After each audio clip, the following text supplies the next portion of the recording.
I think they had me a little messed up this weekend. La. I'm a drop down real quick so I could pin the link and then I'll come right back. All right, cool. Give me a second.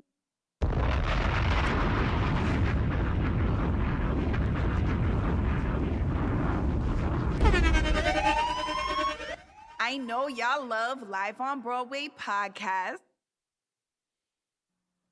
You now listening to Live on Broadway podcast. They had me a little bit jammed up this weekend. Had a lot going on. I didn't feel protected. I felt like I was a little bit all over the place. I felt like there was only one way for me to I felt like they was asking me to drop and give them 50. A lot going on. Y'all know what we doing this for. Just to be clear, we love you, Allison. You forever, forever, forever. Every episode is dedicated to Allison, Queen Allison. We love you, Queen. And we're going to hold you and put you on the pedestal for as long as we live because of the impression that you left on us, Queen. Right? While I get the folk and them up here. All right. You ready, Nas? You ready, G?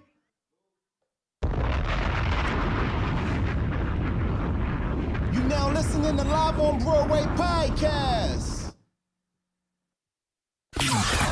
Mike, Mike, Mike, Mike, Mike, Mike, Mike, Mike, Mike, Mike, Mike, Mike, Mike,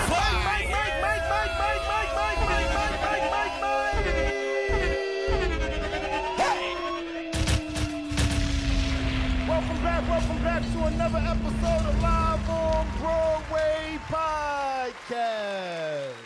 Welcome back to another episode of Live on Broadway podcast, where the situations matter more than the relationships. Perspectives will be respected by everybody.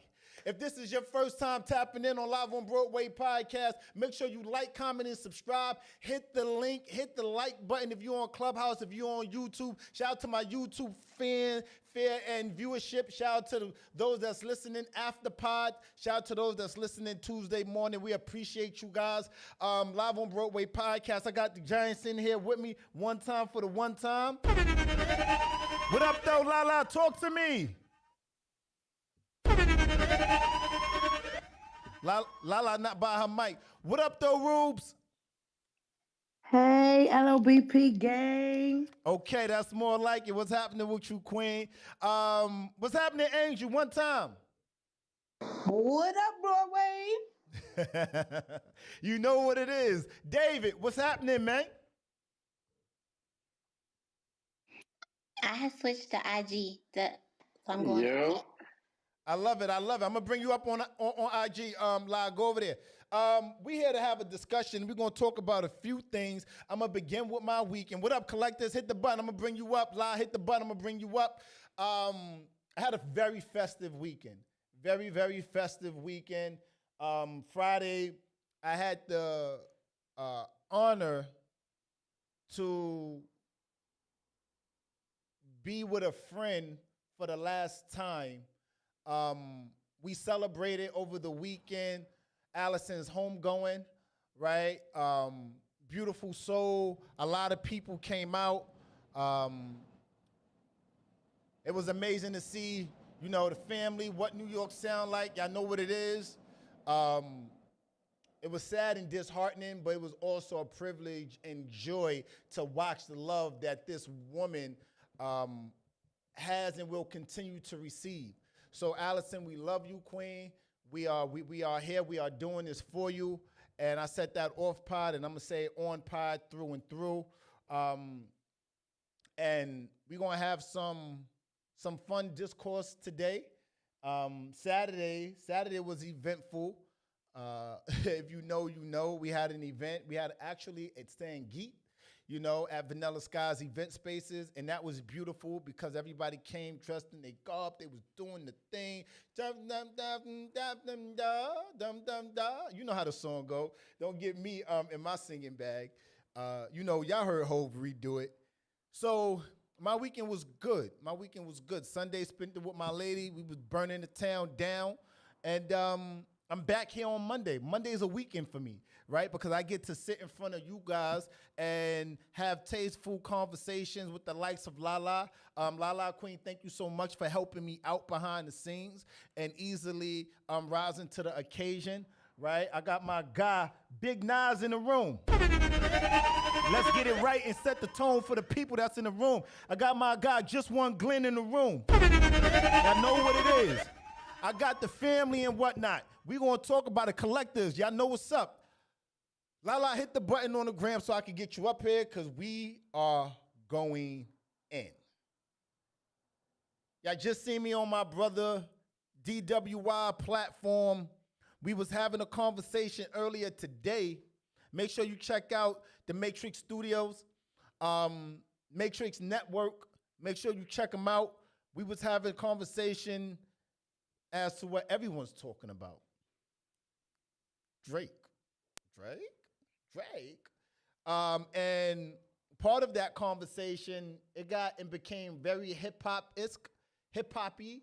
I don't get a chance to come on this platform and indulge and talk about how much of an aficionado I am in that realm. Being somewhere that I come from and made a lot of money in. But on this side, we're going to take a candid and different approach. What up, Aquel? Hit the button, beloved. Good seeing you. Shout out to our YouTube viewership, right? Shout out to Terica. Shout out to Lolo. Shout out to Through and Through. Y'all know the vibes. We're going to have a question. Hit the mute button. What up, beautiful? Hello. We're going to have some conversation. And we're going to take a tasteful different approach, and we're going to get into some topics that we wasn't able to get into last week by way of the pod. That's okay, La? Yep, Okay. I'm ready. So, a lot of people are out here calling Drake Thanos. Hello? They are identifying this brother as Thanos with the rings, and he has to capture them all to end the world. Cool. But what they're not talking about is who are the Avengers? Hello? We have Future, who's spearheading this takedown, this thing. I was just saying the G behind the scenes. I never seen anything like this before. But you got Future, who's Captain America. We have The Weeknd, who might be, come on, give me somebody from the Avenger. Who's The Weeknd?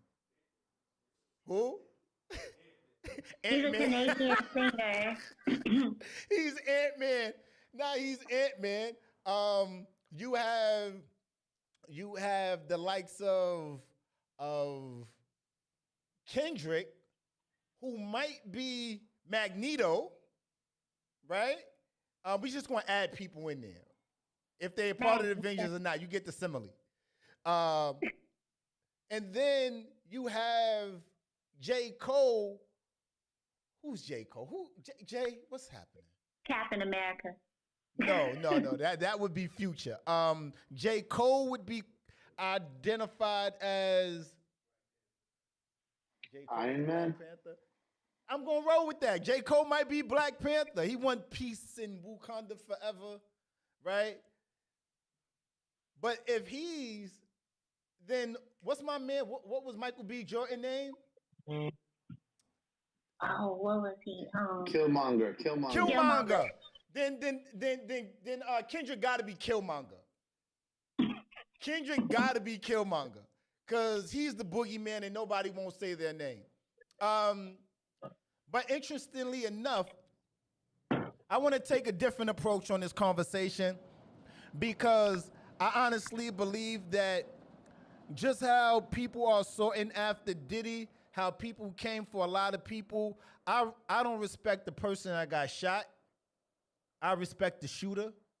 And I think there's a lot of similarities because we all see how petty Drake is. He's one of them type of niggas. And Drake has through and through been identified with a lot of women. And in this case, we saw Rick Ross jump into the pot. And I'm here tonight to highlight a few things and say Drake versus Kendrick versus Cole. Well, Cole dropped out. Drake versus Kendrick versus Future versus Weeknd versus Rick Ross versus you name it is really Drake versus the world. But the parallel is that may just be so because Drake, respectfully enough, has stole everyone's girl. Let's talk about it. Live on Broadway podcast. Drake versus the world because he stole everyone's girl. Lala, Queen, please quarterback this for me. We did our research. We got the I's dotted and T's crossed. And what up, Rhonda? How do you want to start this? You want to start from 05 and then come forward? Yeah. All right, so let's do that. Let's start from 05 and come forward. From as early as I remember, the first woman that I personally, or probably the world has seen Drake with was maybe Rihanna, right? Mm-hmm. And that was a thing. And I remember shortly after Drake coming out, I'm gonna guesstimate and say about 2010 or 11 or something like that, Drake was linked with Rihanna. That's right. As early as I remember, right? And him and Chris Brown started getting into the light-skin thing because Chris Brown was also dating Rihanna, right? Cool. Right. If I'm a little off, chat, don't hold me to the cross. Y'all know what I'm doing. Y'all see what I'm saying.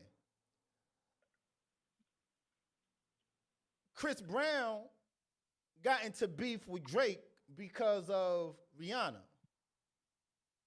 Lala, help fill in the middle here somehow. All right. Well, Drake, the whole Drake thing with Rihanna happened in 05. What do you mean 05?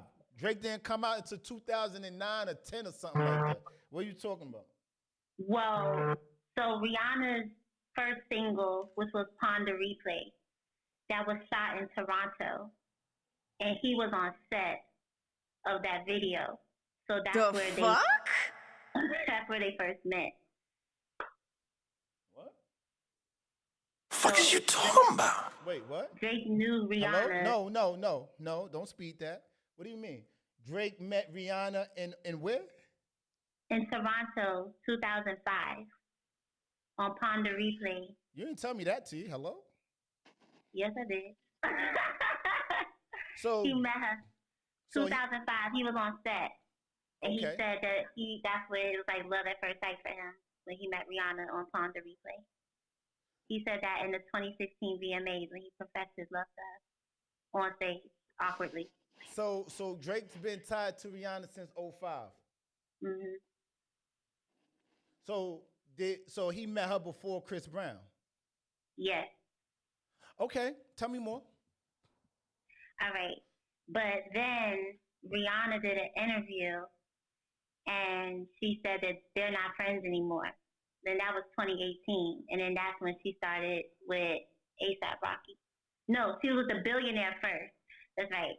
She was a billionaire. Then they broke up. Then she got with A$AP Rocky. Now, there's a lot of people listening, so I need you to slow walk the dog. Don't speed too fast. So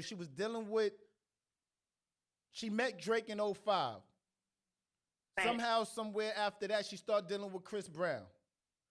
Right. So the beef happened between Chris Brown and give or take 2011. Y'all make it. If it's 12 or 13, y'all have at it. But the feud between Drake and Chris Brown not liking Drake stemmed from Rihanna. Correct. Put a pin in that.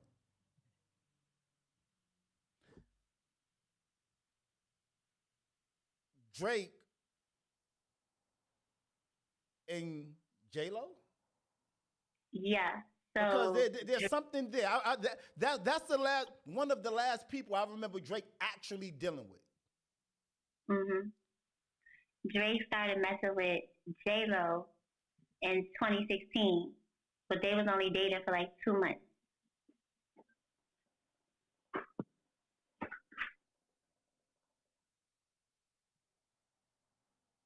2 months.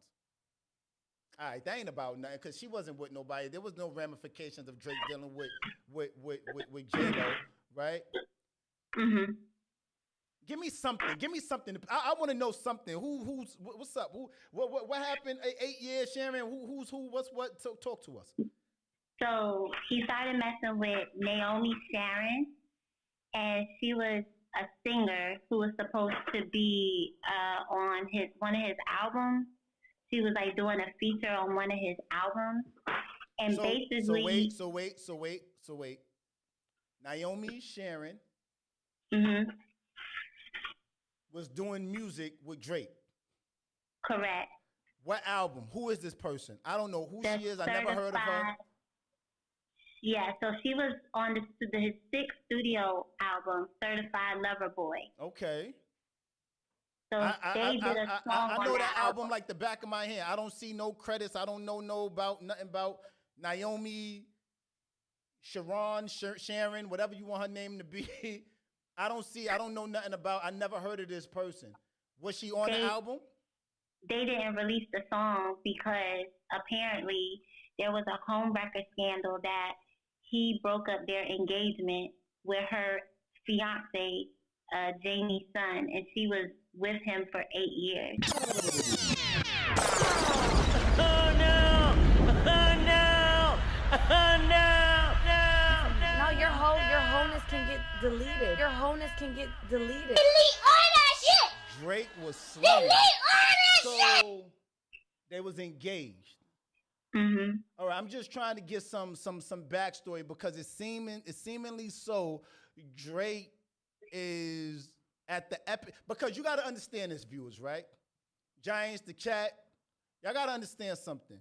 When Future is saying this, The Weeknd is saying this, the first thing that comes to my mind by way of watching and listening is Drake's been tied to a lot of people, women. Even on the recent record, he threw Kendrick's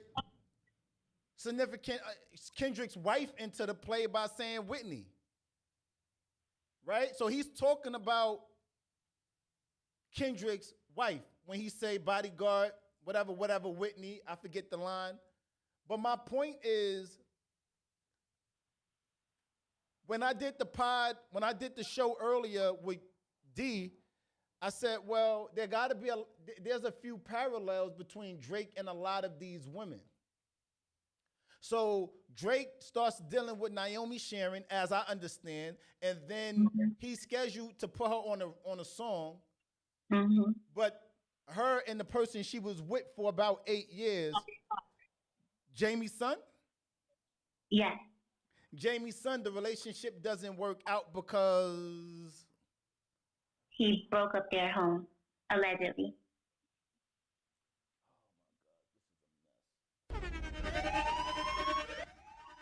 Interesting.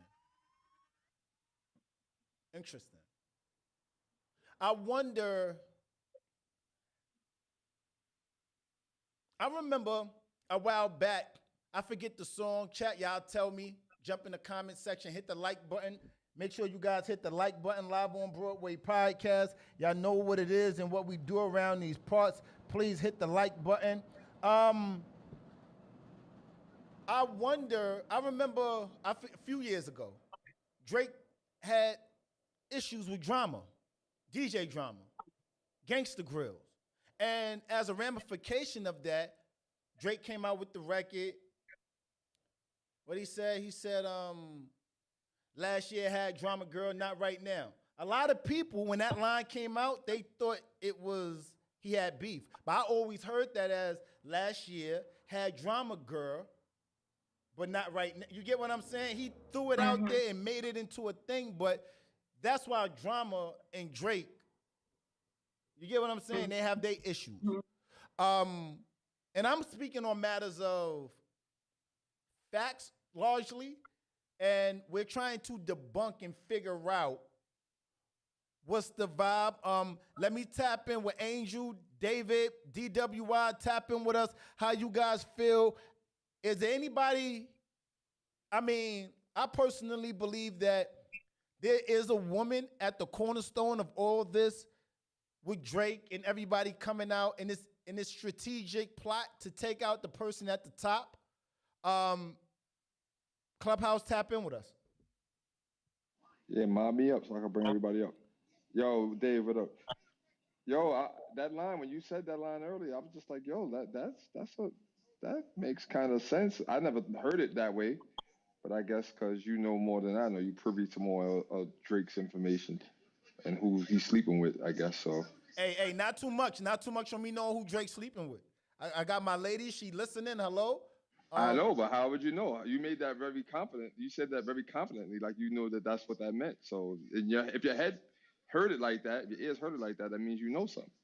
No, don't do that. Or you just know the type. Don't listen to his narrative. What I'm saying is if you know Drama and Drake got a beef, when Drake goes off and he comes out, because you got to understand a person's messaging and what's attached to what they do.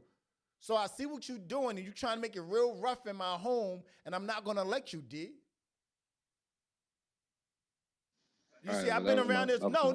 I've been around this brother long enough, people, viewers. You guys will have, see, this is a callback. You got to watch what we did on his platform. Because I gave him the business, so now he's trying to come over here and gaslight you guys. But without that point of reference, you guys wouldn't know. D, I'm hip to you. Tap in with us. Do you have any valuable information as to Drake and why the world is at his throat? Pause. No Diddy. Hello? Yeah, because when you're the best, everybody want to beat the best. So, I mean, they just did a list of all his #1 hits, and I don't think nobody got as many #1 hits as he has. So, hello? Angel, Latoya, tap in. Latoya is one of my sisters who gets busy in this rap space. She knows music.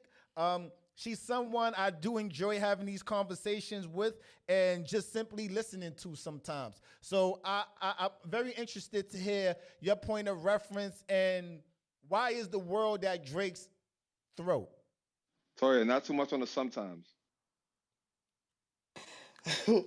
I think the world is at his throat. It's personal as well. Besides trying to take down the top dog, it's personal because it's too many people with the same story coming at him, and it's always about a female. Drake with him and what? Future, female. Chris Brown and him, female. Wake and that up. Only reason why ASAP Rocky is going to come at him is because what? A female. Hello, Rihanna. Come on now. It's personal.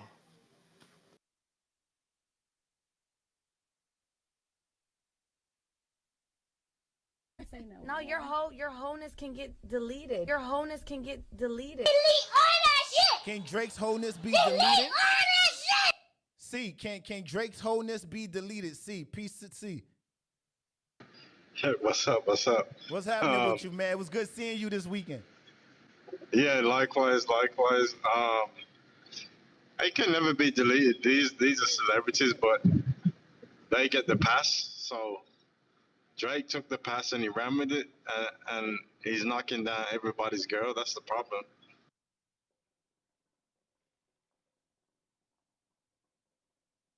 Nobody's safe. I know that's right, girl. Wow. Who this? Mister. Yo, radio. Come to the mic. Come in front of the congregation. Yo, Broadway, what's going on? What's happening with you, man? Angel, Latoya, C, DWI. What's going on with you? What up, Mister? What up?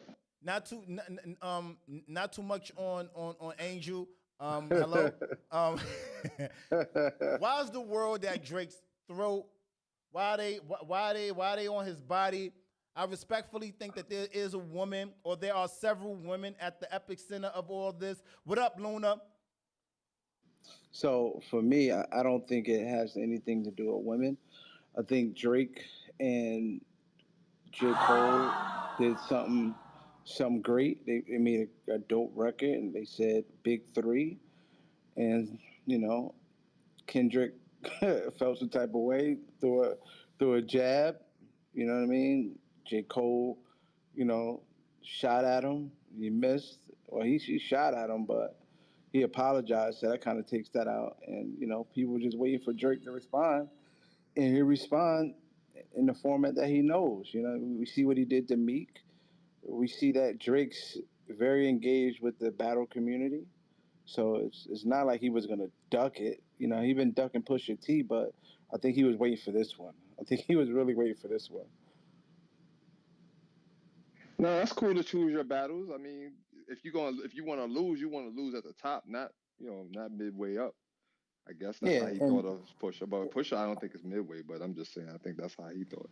yeah, I think also he knew that going back and forth, it was like, do I want the smoke? Because Pusha T is hip hop, right? But at the same time, I also think Rick Ross shit doesn't count. That's just kind of corny. His shit was whack. Any and everybody else is just like they really don't matter. But why doesn't Rick Ross think his shit was whack? That's what I be talking about. Like, why did he think that he should be insert himself into this right now? Like, what is that ego?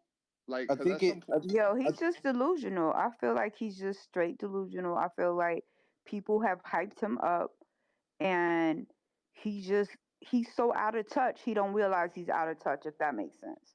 no, So I agree. I also think that Rick Ross is good album wise. He makes some great albums. But when it comes to this world, he don't he can't do too much, man. He can't do too much. and Drake made it. What's up, I'm Diggums? go ahead, D. Real fast, Drake made it. I'll just end with this point. Drake made this record, not really made, but for this generation, turning a diss into a song so that you can actually have people singing it and you could still move up on the charts. And I think that's what everybody's thinking about now when they drop. If you listen to the trend now, they like trying to drop a song type of record instead of just a one off like over a industry beat or something like that. Mm-hmm. But see, so just to have this discourse, I don't I don't think that King. I don't think that there was never a big. I don't think that there was never a big three. Hello. I don't think there was. I don't think there was never a big three. I think that you're bugging. I'm just being honest. I think that because I think Cole has been hot in the recent years, like the last 2 years, he's been on a run. I don't think that Cole is a worthy opponent to add into the big three when we talking about what Drake has offered the game and what Kendrick has offered the game. And my point of reference is doing things that no one has never done before, unequivocally ever done before. Cole has done great things, but he doesn't necessarily rise to the occasion consistently throughout his whole career. He has a few questionable albums. He has a few questionable verses. He has a few questionable mixtapes, right? When we talking about the big three, there was never a big three. They put him in there as a scrimmage. He was there just as something to happen, right? I mean, but that's my hot take. I don't think Cole is hot enough to be there. I said this to D and I stand on it. I think the big three, career-wise, has consistently been Kendrick Lamar, Drake, and Future. Oh, stop it, my nigga. Listen, let me tell you this, bro. Stop it. Hello? Listen. Future on far as the streets and hip hop and all, like from us, Future is probably in the big three. But when it comes to mainstream music, the average white person doesn't probably know who lives in Nebraska can really rap a Future. Maybe right now, but when it comes to Future and J. Cole's going to sell more in the arena. J. Cole's going to put a better performance and outsell Future in any fucking place in this country. Again, J. Cole is, in my opinion, J. Cole is the person. J. Cole is mashed potatoes. Oh my God. I'm gonna tell you why. J. Cole is mashed potatoes. Why? Because he's a side that you have, but it's not as important as rice and vegetables. Wow. J. This is Cole, crazy. I'm just saying, J. Cole is not. And what's Future? The butter? No. High Future, cholesterol? no, Future is shrimp, lobster, steak. Future is one of those No prime. way. Hello. Lock it up. Lock it up. Lock it up. Yeah, this thing is bugged out. Future is barely a. Nah. Yo, So who's your Future. top three? Future's not even a condiment at this Word. Future's Word. When it mashed comes potatoes. Sexy. Have you ever tasted mashed potatoes? Like, it's just meh. Mashed potatoes is mid. Mashed potatoes is Reggie. Mashed potatoes is just something that's just putting, you know why? Because you need somebody like J. Cole to be identified as the big three, because he be talking to college kids. He be talking. I'm tired of, if we're going to have an honest conversation, let's have it. I'm here to talk about real So who stuff. does Kendrick talk to? Who does Kendrick talk to? We going to be all right? Black Panther fans? Yeah, and Beyonce at the inauguration. Yo, listen. Only thing I got to say is Pulitzer Prize winner. Hello? Okay. Yo, Kendrick No, has a couple solid albums. No, it's okay. That's a Pulitzer. Have you ever heard of a rapper Pulitzer, winning it's a big deal. Pulitzer? It's a big deal. I'll give it to you. It's a big deal. It's a huge deal. They paid for that. All right. Listen, Live on Broadway podcast. I want to know who your big three is. I'm very curious. He said Future, Drake, and Kendrick. Future, Drake, and Kendrick. Yes. Future has no album you can listen to all together. He has no album. I don't even know how you got Future in there. You know why? I know why though. I know why you guys are saying that. You guys are saying that because you identify as Future being a mumble rapper. Because you guys can't understand what Future is talking about. That's why y'all saying that. Because he's in the future. You know what? Bye, Felicia. Yo, listen to me, Broadway. She said because he's in the future. Broadway, let me tell you this, right? This is why I respect J. Cole, and this is why, like, I was kind of hurt when he apologized. He was cold as ice. Like, he came out, he was top. It was him, Drake, Kendrick, Big Sean, A$AP Rocky, and J. Cole was like the head honchos of that fucking era that was supposed to come out. And Drake said, I'm number one. Listen, and J. Cole was in last place. The nigga reinvented himself musically. He did dollar concerts, bro. Dollar concerts to get his name back up in the mix. You know why? Wow. You know why he did dollar concerts? Because they wouldn't pay $1.25 or anything more he had New York. J. Cole is notorious for people falling asleep listening to his music. People tired of listening to J. Cole rapping over his own beats. Yo, y'all bugging. So give me some tea. Lala, please, because these guys, this guy, Mr. Radio, and I'm waiting for my guy Diggum to get up there. I don't even feel comfortable calling you Diggum, beloved. But I'm going to respect. No Diddy. Lala, what up, Queen? Yeah, who's next? Who you want next? Drake versus Pusha T. When Drake versus Pusha T, right before that, he was dealing with. I'm sorry. Give me Drake versus Pusha T and all the similes attached to that. La. So in 2017, Drake was dating Sophie Brousseau. He's who we now know as the mother of his son. She's an adult film star, and she became pregnant 2 months after they met. Well, no. She became pregnant how long? 2 months. after they met. So they had the Wake baby, that up. who we now know is Adonis, October 17th, 2017. He didn't claim that that was his son until 2018, which caused Pusha T to make the diss track, The Story of Adidon. I didn't hear about a baby mother, baby, or anything until Pusha. Facts. Nigga So shook the world out that one. there's a lot of people that would say this. I don't necessarily agree with it. The Story of Adidon, I think it was an amazing diss record. I think that Pusha is an assassin. Pusha's one of those for me, right? And on top of that, I feel like he was very strategic in his efforts to kill Drake.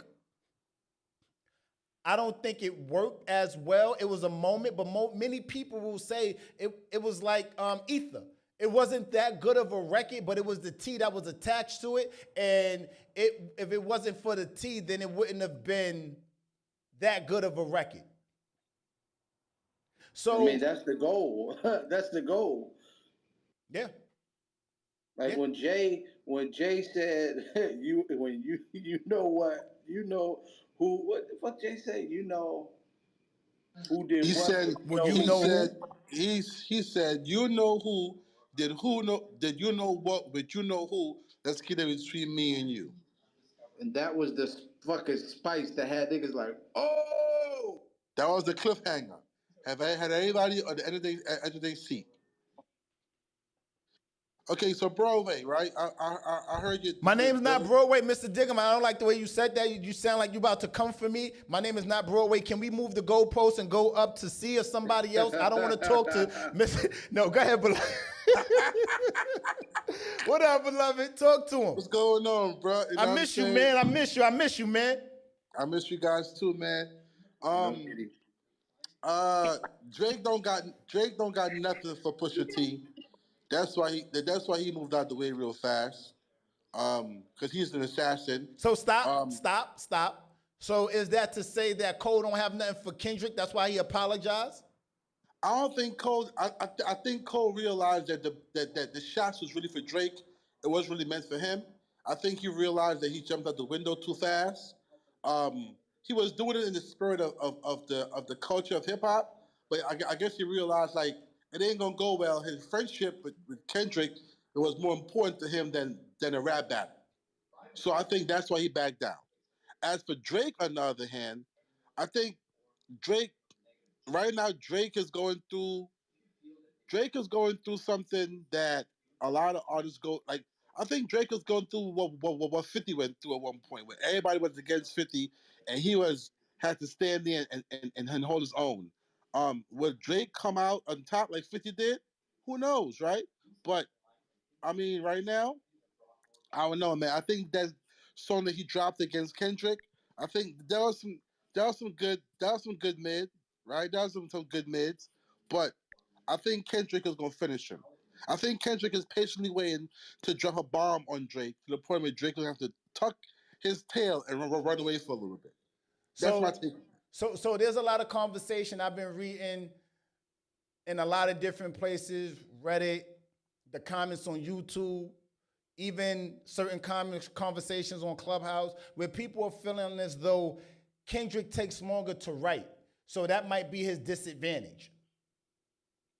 Because if you taking longer to write and you got Rick Ross responding 2 hours after Drake dropped his song, that puts Kendrick at a disadvantage. What do you say to that, Diggum? I can see where that could be viewed as an issue, but me personally, I think that Ross was waiting for Drake to say anything out of pocket so he could go ahead and juggler. Me personally, I think he'd been waiting for Drake to get out of pocket. So that was his reason to come at him now. He came out 3 hours after and hit him with some haymakers, with some body shots. I think Ross is a formidable opponent. I think that people are actually under under undermining Ross's skill set. I don't think this is the last you can hear from Ross coming at Drake. And I think Fuck is you I think talking about? I think there's a lot of artists that got dirt on Drake. They're waiting until the right time to drop it on him. I think right now when they're gonna drop it. Yeah, that Rick Ross shit was trash, my nigga. He I getting mean, his like, You bugging. like, come on. You bugging. What? You bugging. It wasn't trash You at all. bugging. It was personally, not You I trash. like Ross. You bugging. And That this is shit why was this is why don't listen to nothing that Mr. Radio is saying. He's the one straight. Let me It is PTR. trash. He's the Mr. Radio is the one directly after DWI in my same line. I don't know where he's at over here. Nas, is he over here? Am I pointing in the right direction? You This pointing is right in the Mr. right Radio. direction. This is your God. Don't listen to nothing Radio is saying. Yo, Rick Ross shit was dry, my nigga. Like, I'm That shit was like, not dry. listen, this White is boy. what fucked me up with it. That White shit boy. was not dry, bro. White just boy. tell you. The white boy. White What- boy. what- You got what your nose happened done. was- White boy. What White boy, happened you got was, BBL, white boy. what happened was Ross, the production was just terrible, and it's like you talking all this rich talk. Drake got more money than you, my nigga. Like, stop. Like, Drake is on a whole nother planet, nigga. You're doing fucking concerts with the Lost Boys, bro. You got like Rick Ross. Stop. It don't matter. Listen, in the spirit of hip hop, Ross came back at him 3 hours later with some haymakers and some body punches. He got Nothing to connected. take that. Nothing connected. Yes, with his boobs. He's knocking people out with his But- boobs. Let him go Yeah. get a bra and stop this. Oh, God, I cannot. Like, I But can't. listen, yo, Hey, Angel. Go ahead, C. Go ahead, C. I'm gonna spill some tea about Angel. Go ahead, C. Rick Ross, he just like the trolling that he's doing online. It's just making it even more corny. Like, Thank why you.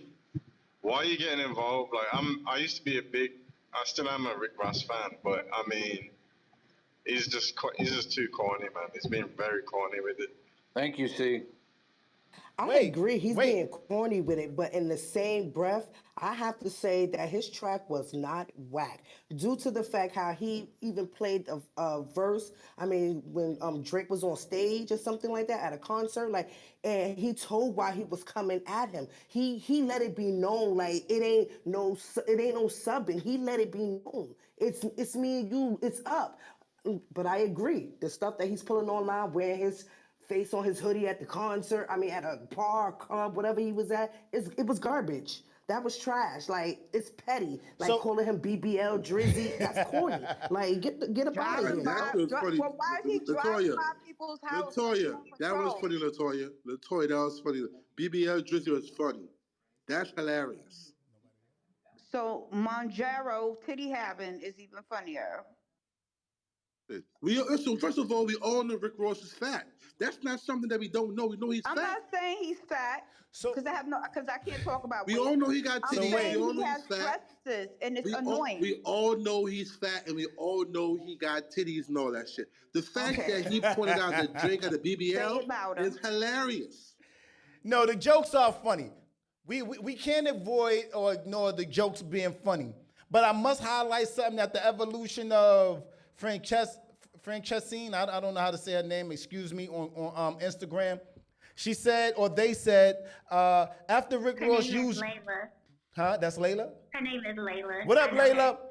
Layla said, after Rick Ross used Drake for his features, excuse me, no pun intended, future. After Rick Ross used Drake for his features, he came for him. Like, come on. Then she follows up by saying, these men are mad that Drake is the face of hip hop. He's a biracial and a Canadian. That's why they really mad. Let's really talk about it. Is there any credence to what she's saying? Nah, I don't think that's what it is, man. I don't think that's Come what on, it is. if you be for real, let's be for real. I'm being so think I'm not serious. doing It's because he's light skinned in it. Come on, man. They've been after light skinned brothers forever. This is just nothing new. Wait. And proven point, you gonna call him white boy? Wait. Come on, man. Angel, how do your knees feel after this? How does your knees feel after this week? Wait. Angel, how does your knees feel after this weekend? Hello? No, you Let me tell you something. I'm sitting here. Angel, how does your knees feel after this weekend? Ben Gay is my friend. I got the same thing going, okay? How does your knees feel? I'm not listening to anybody's commentary and they knees need Ben Gay. Hello? Just to be clear, Angel was out. I saw Angel this weekend. She was in rare form. Angel was getting busy. That music was coming on and she was getting to it. Okay? Angel, I love your energy more in person than I do online. So shout out to you, Queen. But drop and give me 50. Drop and give me 50. Drop and give me 50. Hold on one second. Everybody hold on 1 second here. Everybody hold on. You now listening to Live on Broadway podcast. I know y'all love Live on Broadway podcast, but stay tuned, sis. We about to get into the next segment. How he say that shit? Clear. We gonna weave ourselves back and forth like Aaliyah because I do want to talk about something that we didn't get a chance to talk about previously. And I think it directly correlates to topic of discussion in every nail shop. And what that is Clubhouse. You know how we do this. I'm gonna need you guys to go over to YouTube, and hit that link and see us the way we're meant to be seen. Because as I scroll and try to find this clip, where's that, Lala? Hold on. I believe it's here somewhere. And I cannot. Wait, let me see. Did I sent it to you, right, La? Yeah. All right, I'm gonna scroll up a little bit. And it should be around here. I got it right here. All right, so oh no, this is the long version. I'm gonna play a part of it. Live on Broadway podcast. Y'all know what we do. We having a conversation. I have a question that will be posed after this video play. Tap in with us. Wow, whoever thought it would come on Drink Champ? Allegedly. So, just to be clear, this is Miss Jones on Drink Champs. It is an older clip, but it does prompt a question that I do want you guys to tap in with us on. Live on Broadway podcast. Y'all know what it is. Wow, whoever thought it would come on Drink Champ? Allegedly. Allegedly, it happens this way. You're fucking me up, right? No, we allegedly fucking you up. Okay. You a pun. Oh. Allegedly too? This is super allegedly. Everything is not allegedly. It's me and Pun was, like, he was my love story. What? Yeah. No. We never fucked. Oh. But we could have. Oh. But we didn't. Jesus. But that's a love story that's like... So you were in love with him without fucking? So here's the thing. When I met Pun... Well, I knew I didn't have to ask the story. Rest in peace, Big Pun, by the way. Thank you, sis. Rest in peace. That was really sad when he died, but so... I ain't gonna lie, y'all was sorry to the situation, but when I used to see y'all was cute together. Like he would like rub your nose. Yes. Do, like rub your nose? Stupid shit. Yeah. Right. Pun would come to my house every night of the week after like 7 p.m. And just be. He would be. He would share his... I'm sorry, this is something, you know what, it's 20 years, 25 years later. Do you think Pun was in love with you? I know that he was. Oof. I think so too. You do? Why do you think that? No, stop. Your son is back here, I gotta relax. I mean, he already heard a lot. No, but honestly, It's allegedly, bro. Everything's allegedly. Honestly, I'm so sorry because it's people gonna be offended by this part of the interview, but it's okay, and I apologize. But I never see him blush. When I see him around you, I see him blush, and it was like She's blushing right now. Yeah, He was good to me. Right. He was good to me without me maybe even like Let's pause that right there. Let's pause that right there. So the question that I want to, Miss Jones, she was with Pun. Shout out to Big Bronx. Shout out to Pun. Shout out to Miss Jones. What up, Cass? The conversation that we're having tonight is simply, is it possible to have a deep connection and be in love with someone without physical intimacy? Tap in with us. Live on Broadway podcast. Clubhouse, I throw it to you first. David, I'm coming to you since you are the top of the food chain. What up, beloved? Can you have deep connection and be in love with someone without physical intimacy? Live on Broadway podcast. Hold on, Dave. Hold on. Wait. Hold that thought, Dave. Hold that thought. What up, La? There was more tea to that. I got to play more? No, I have it. Oh, shit. All right, La, go for it, Queen. Hello?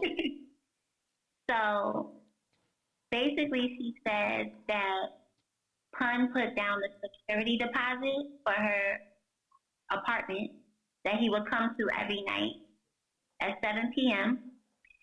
She said they never kissed. Yeah, the first and last month. She said they never kissed.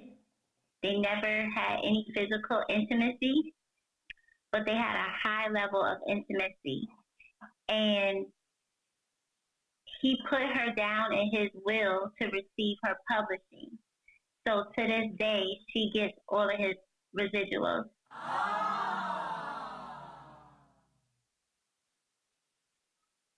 Who is this woman? She was an R&B singer. And at the time, No, wait.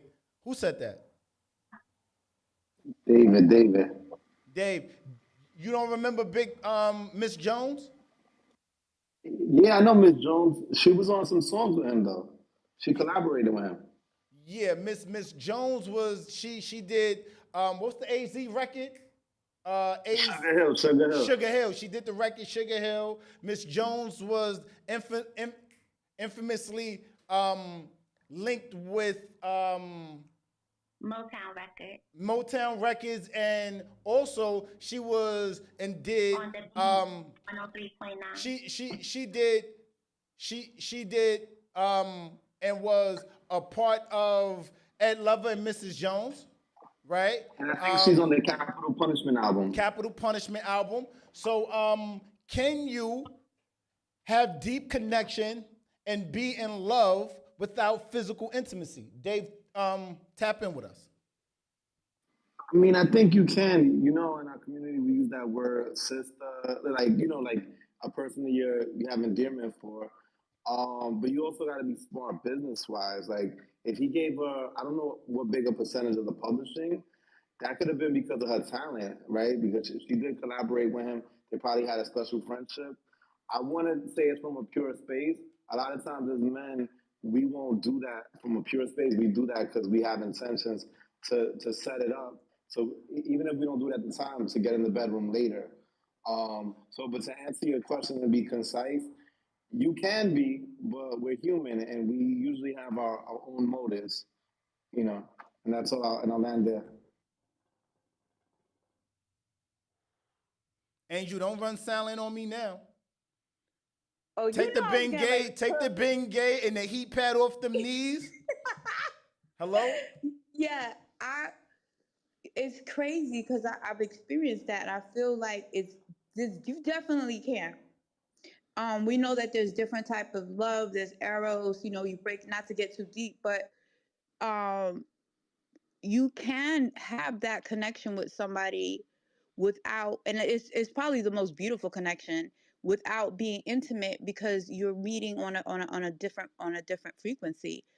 And and I think that if you think, let's go back. No, seriously, go back to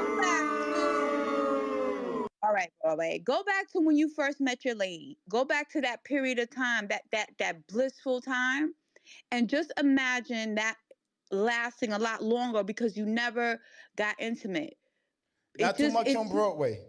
But I'm just saying in general, like that bliss of not knowing, wondering if they're thinking about you or whatever, just that feeling I'm talking about. But you have it with somebody, and it just never comes to fruition. It's it's like elongated joy. I don't know how to explain it. I guess you have to have been in it.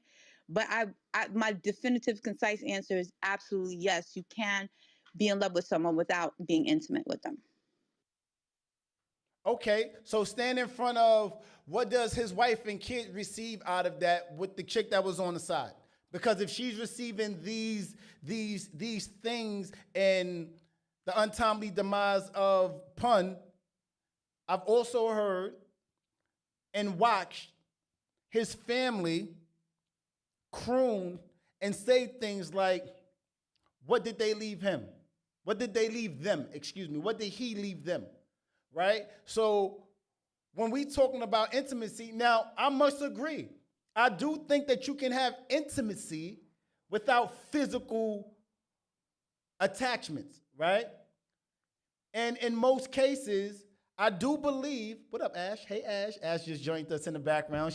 She back there. Just all right. Okay. I do believe that you can be and have intimacy without being physically attracted or physically entangled with someone.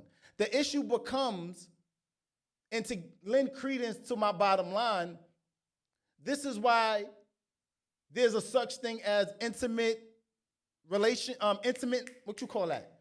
Emotional cheating, right? When you're sharing and you're telling and you're doing these, that, and third, right?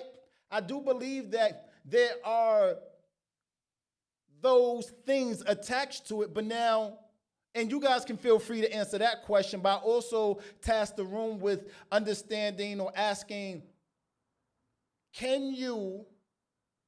what's more important, an intimate connection or not what's more important? Simply that. What's more important, an intimate connection or a physical one? Live on Broadway podcast. Tap in with us. Toya, where you at? I'm gonna say intimate because I need a little bit of that before we can even get physical. Like I gotta see like if you can stimulate my mind somehow, if you can stimulate my mind and just like, for instance, we go out and do Not what something. I I like heard. playing board game. Oh, please stop it, knock it off.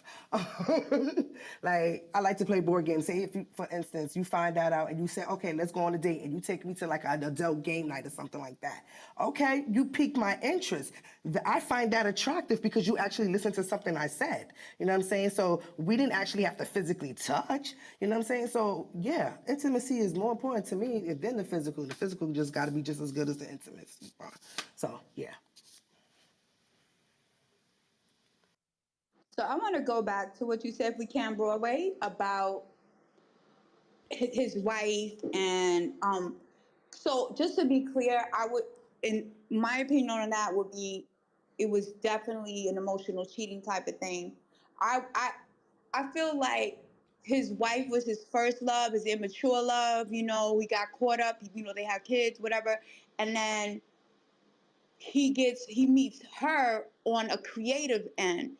You feel me? And they're both creatives, and now they're vibing on a different frequency. But is it cheating? Yeah, I think so, because for me, I find emotional cheating to be worse, because that means that you gave of yourself, that you gave a personal spot of yourself, something intimate to someone else, and as opposed to sex. Like that's just, I don't know. That's just me. Okay. I'm not giving any pushback to that. I want to hear what the men talking about. Dig 'em. Hello?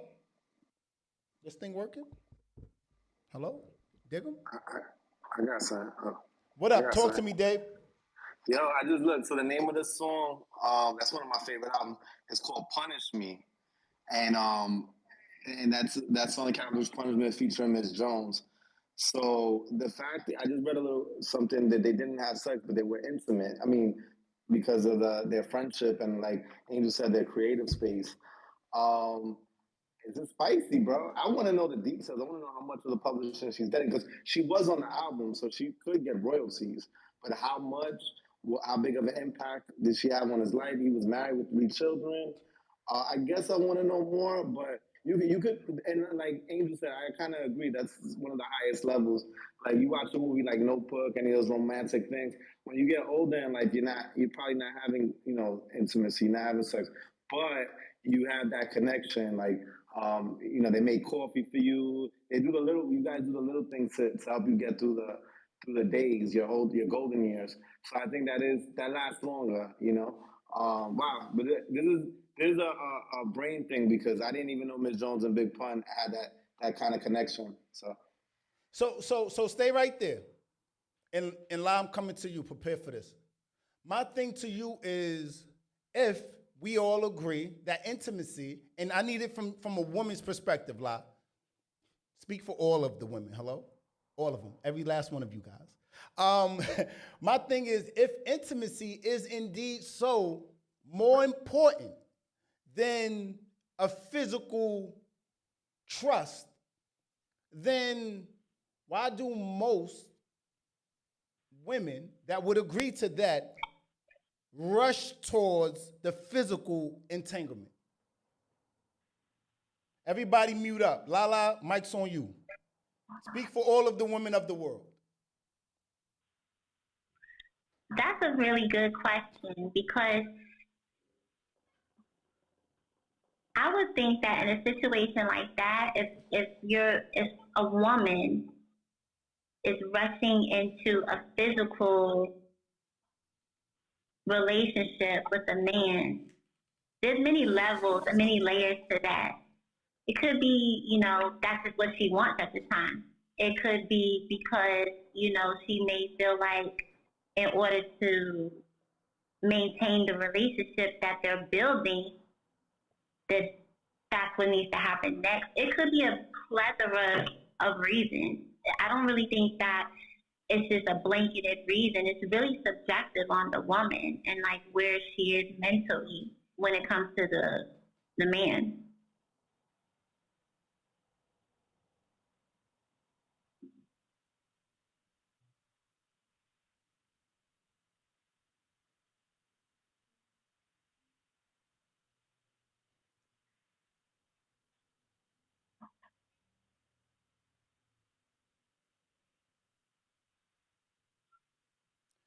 Y'all buying the shit that she's selling? Anybody? Anybody's buying the shit that Lala's selling? Why gotta be shit though? Because I told myself I was gonna relax, relate, and release. Because here's the thing. I'm gonna show you why that's bullshit.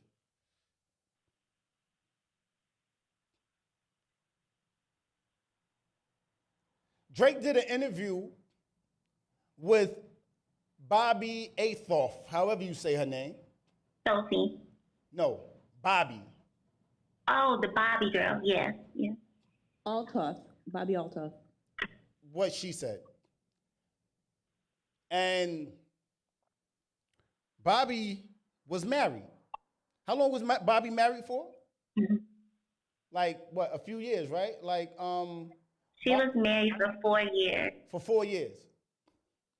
Bobby was married for 4 years. Y'all know Bobby, the chick that did interviews with people in the bed. Y'all remember? Drake did an interview with her. Yeah, Drake did there was a big controversy. Angel, be quiet, put ice on your knees. After Drake did that interview, slowly but surely, that interview came down. Why is that important? Okay, good question. Happy I asked.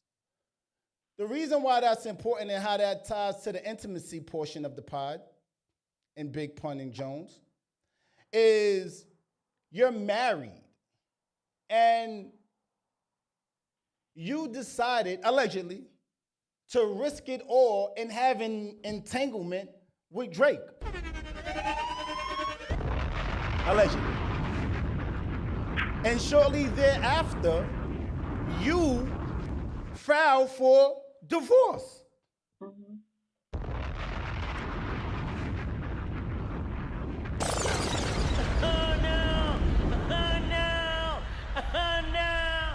With that idea and logic at hand, allegedly,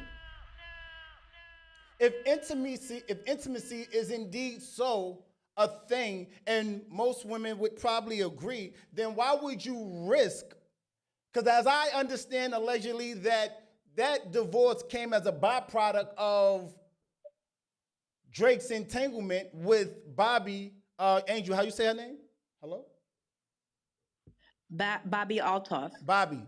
Thank you. Bobby Altoid. Altoff. Right. Not Altoid. Not.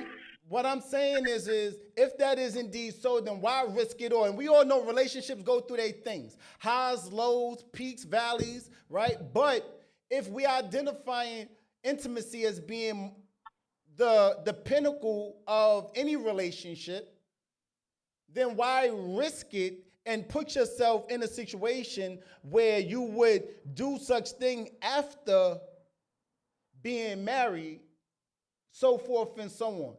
You want to stand in front of that lie or do Angel? I can stand in front of it since you calling me out. Like I said, you just kind of proving my point. Like it's about the mindset of the woman in that situation, that particular situation you're talking about.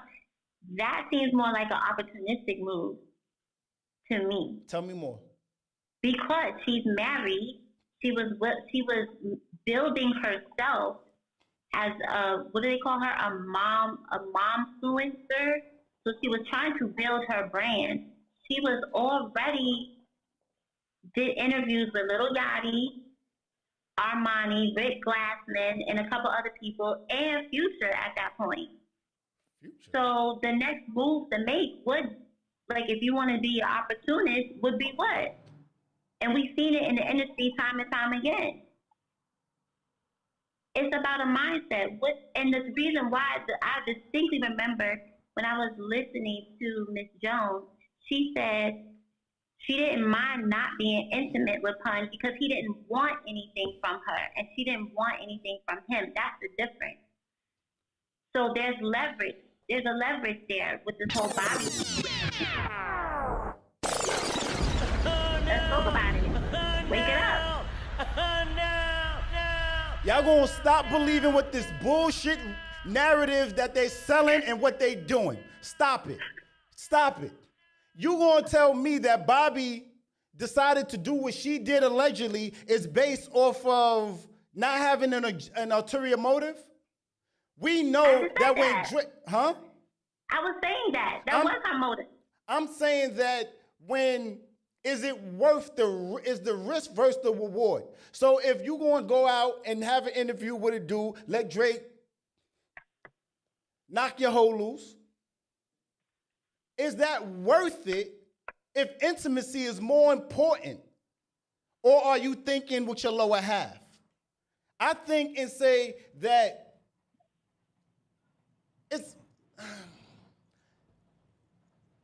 it's a peculiar situation, because in most situations, when you're going through something and you're going through highs and lows, what you end up doing? Looking or going outside. And there's nothing wrong with going outside, but I do think that when you allow that to affect the bottom line and going to divorce, that's an issue. And you're not prioritizing things in regards to your relationship as, say, a Bobby did. 2 months after they was allegedly together, she filed for divorce. Because homie caught wind, and I'm sure there was other surrounding circumstances, but I do wonder if what happened with the Bobby lady, hello, if that was the same thing that happened with Chris Brown, the same thing that happened with the Sharon, Naomi Sharon, the same thing that happened with The Weeknd and Bella and Kylie and blah, blah, blah, blah. Drake has an infinity for being with people and disrupting relationships as a benchmark. The benchmark I would say is just him being petty.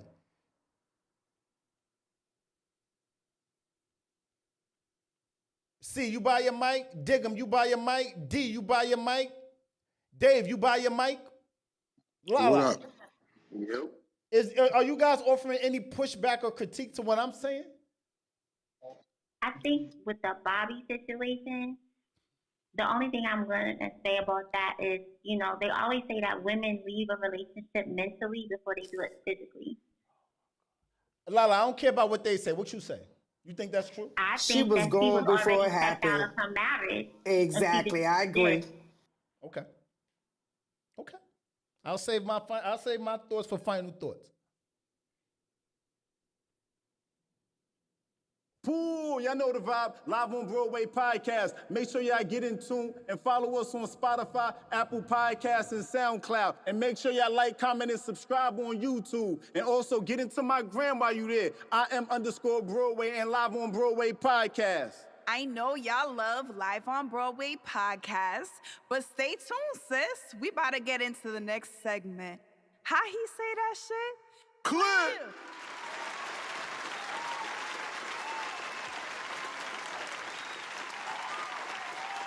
Clubhouse, y'all know what we do. Instagram, y'all know what we do. I'm going to play this clip, and it's going to get real spicy. Hold on tight. Watch us the way we meant to be watched on YouTube. Clubhouse, y'all know what it is. Hit the like button and subscribe. All right. About women, but they can't admit to being true. All right, so you. Here we go. Nope. Here we go. All right, so this is another fun fact about women, but they can't admit to being true. All right, so you know when y'all come home from going out, right before you leave out the door, you call your man, babe, where you at? I'm at home. You niggas, man, nobody talking, boy, I love you, I'm on my way. You good to drive? Yeah, I'm good to drive. Everybody good, they going home, everybody going right the way. I'm come home, okay?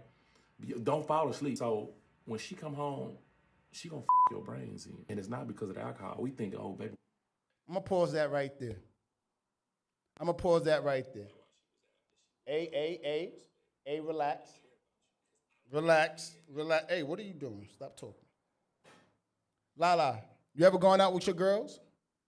No. Lala, don't answer that question. Angel. Okay. Angel. Shut up. Don't say nothing. Angel. Uh-huh. You ever going out with your girls, just the girls? And guys, I need you to answer the same question to yourselves because I'm going to come to you. You ever going out with just your girls, Angel? Yes. And you texting your man throughout the night? Yes. And you're being hit on, you're a woman, it's natural. You look amazing. You going out with your girls. It gotta be, you gotta put that shit on, right? You with your bitches, right? You get to the point of being hit on throughout the night. So you get home, you smelling like you got casa breath, hello, right? When you throwing that thing in a circle and you got that thing sitting on the ceiling and he's Spider-Man, are you throwing that thing, is it the casa or is it because another dude was giving you compliments, and are you or would you, are you thinking of another dude while you letting your dude knock your hoe loose? Let's keep it honest. Let's have the conversation. Are men, the same thing, but I'm a man, so I'm gonna approach it from this perspective. Are women going out with their girls and are coming back home to have sex with their significant others, but they're thinking about the dudes that gave them the compliment? Are you thinking about your dude, your husband, as you're throwing that ass in a circle? Are men wrong for thinking that that's all him? Or is that the nigga that you just was looking at and took and accepted a drink from the bar? You can't trust a woman that accepts drinks or shots. You cannot. 'Cause Trust a woman that accepts shots from a dude. I'll get to that later. But Angel, one mic on you. So, no. I don't know. I don't think that. I don't think about that stuff like that. Like, getting hit on. Yeah, I will text. I think it's funny. I normally it'll be a conversation when I get home. But yeah, no, I'm not thinking about that person. But I will say it makes me feel extra sexy, and he will feel that in the bedroom. I will say that because you feel extra sexy. Any woman who says that she does not feel flattered and like feel a little extra sexy, and want to is lying. So I will say that. You lucky I don't know how to mute your mic, cause you talking blasphemy. I need a nigga's opinion on this. Hey, I ain't got no real niggas in here, man. C going cap, David going cap too, cause since somewhere nearby. C, do you believe your lady, when she's throwing it in the circle after going out with her ladies, is thinking solely about you, and that ain't got nothing to do with the nigga at the bar that offered her shots? Hello?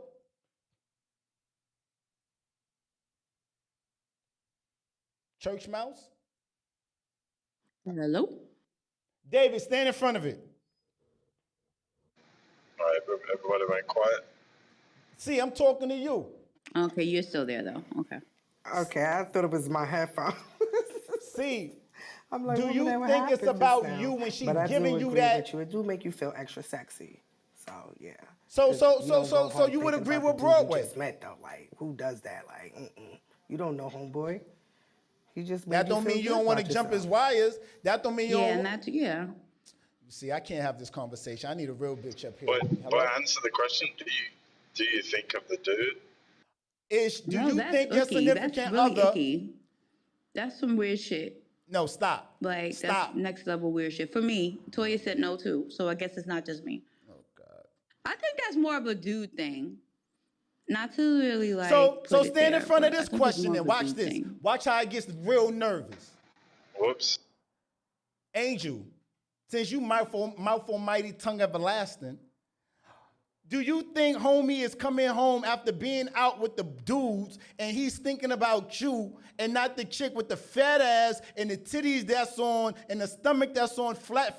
Do you think that is about you when he's come home and he's knocking your hole loose? You think that's about you, or you think that's about the chick that was at the bar, or etc.? Go ahead. He's Be narcissistic. Be on narcissistic. Instagram. I don't think he doesn't realize he's not on in here. I just text Lala. Okay. And told her. They can't hear you on Clubhouse. Sometimes the app you have to close it out, and restart it, in order to.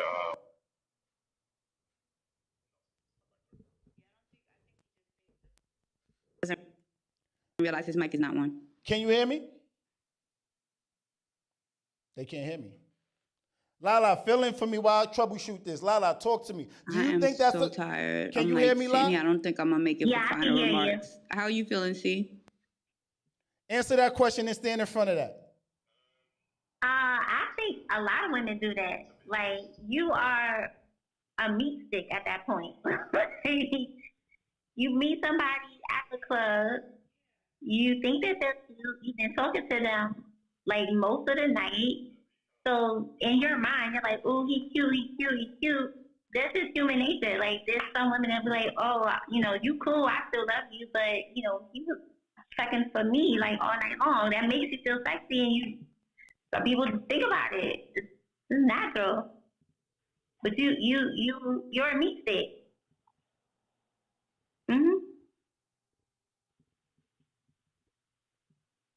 So you don't think it's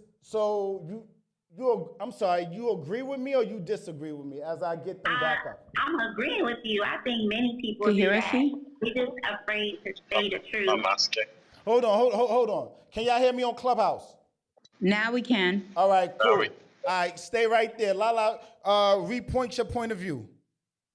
What I said was, I think that there are a lot of women who do that, and they borrow you like a meat stick because they was at the bar getting drinks, getting flirted with all night long, and then they come home and they bounce on you and they thinking about the other person. You a meat stick. Yeah. See, stand in front of that. Do you think it's about you or no, Angel, do you think it's about you or homie is actually getting to the point of getting off by using your body but using her mind? Hello? What? Do you I don't. do you think him knocking your hoe loose is more about you or more about her or the women that was flirting with him at the bar? Oh, absolutely. It's about depending on the dude.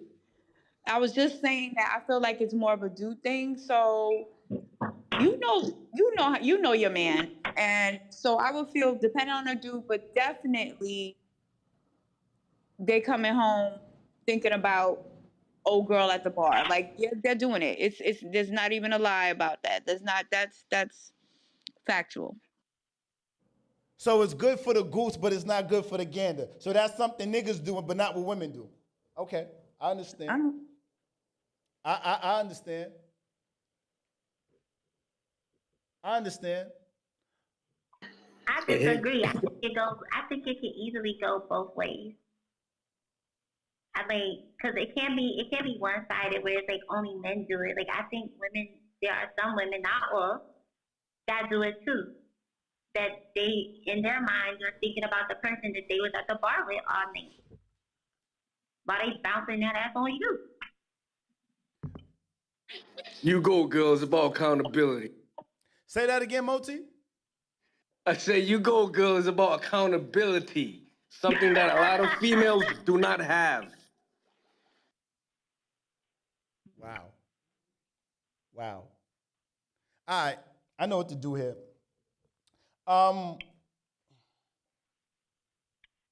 I know y'all love Live on Broadway podcast, but stay tuned, sis. We about to get into the next segment. How he say that shit? Clear. Cam Newton was recently interviewed by Club Shay Shay. Cam Newton has some fun and, well, controversial things to say in regards to things. And I'm very interested to learn you guys' POV. Clubhouse, y'all know how we do this. I'm going to play this. D, are you by your mic, D? Yeah. Yeah, why? Finally. I need a real nigga in here because Dave is capping and C is like the sea. He's a wave and then he comes down and he crashes. Wow. Wow, that's crazy. See, you my guy, but I gotta keep it 100. Hold on. Live on Broadway podcast. Let's play the clip. Yes. Hey, you done? I want more. What? Six Flags, baby.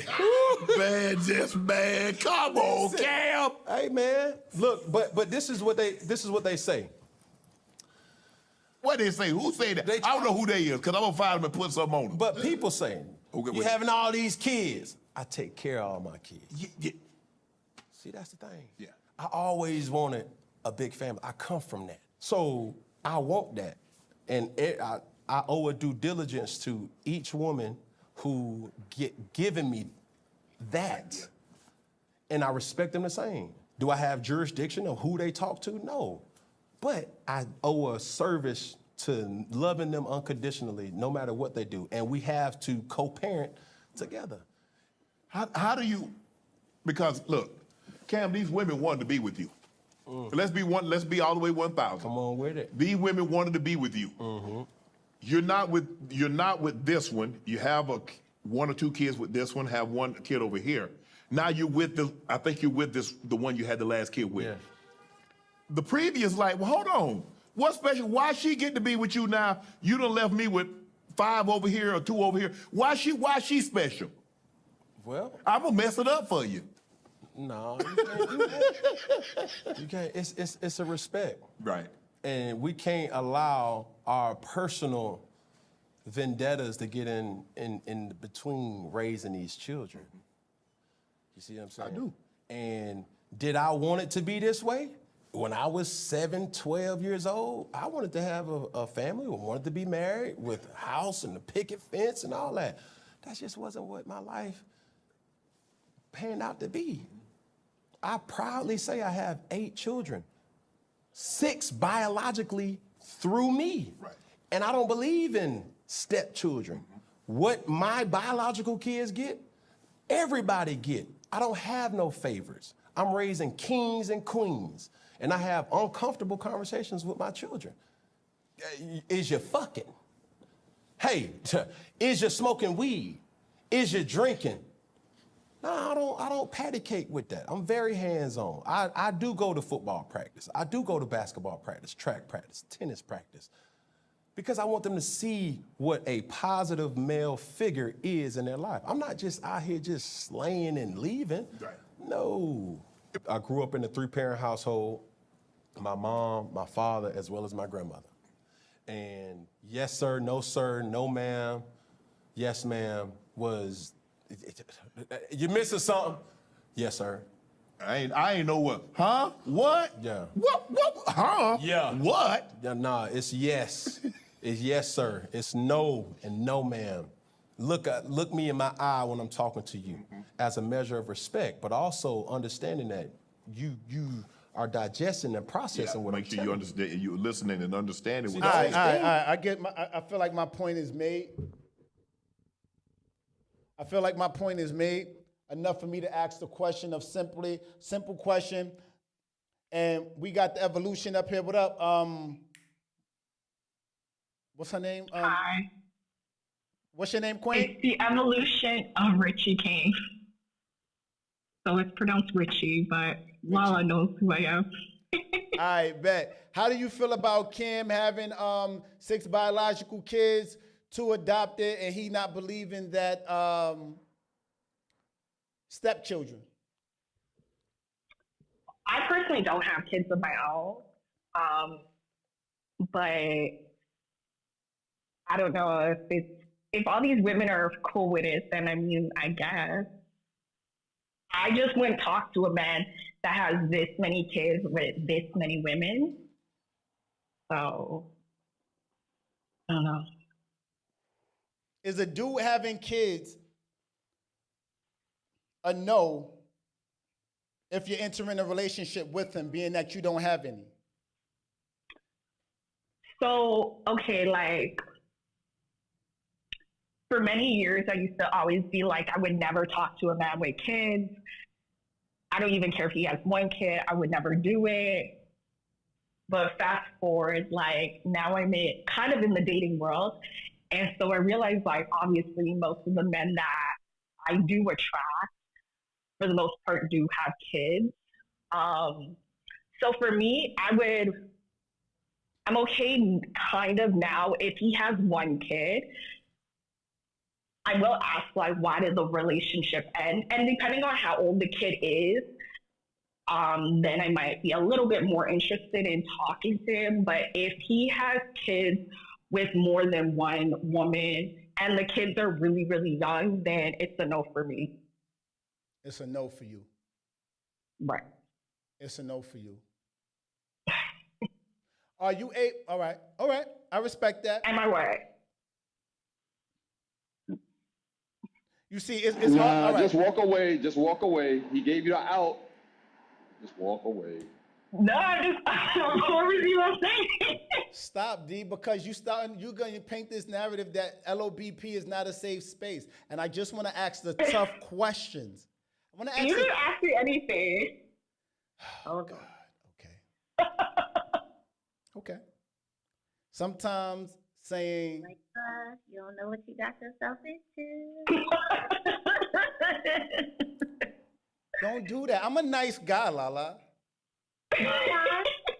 I'm a nice guy. Not what I heard. Hit that drop. Boo! All right. So, Richie, right? How you say your name? Richie? That's yeah, Richie. Richie. Okay, Queen Richie. So,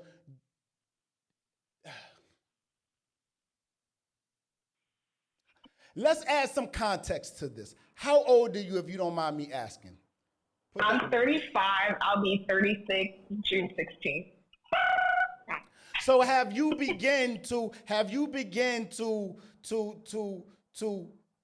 add settlement in certain regards to the things that you want in a significant other because you haven't been able to find a significant other that has all of the things that you want?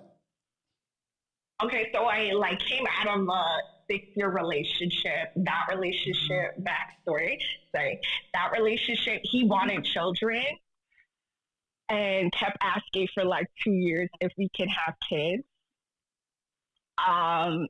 And it was a no for me within that relationship.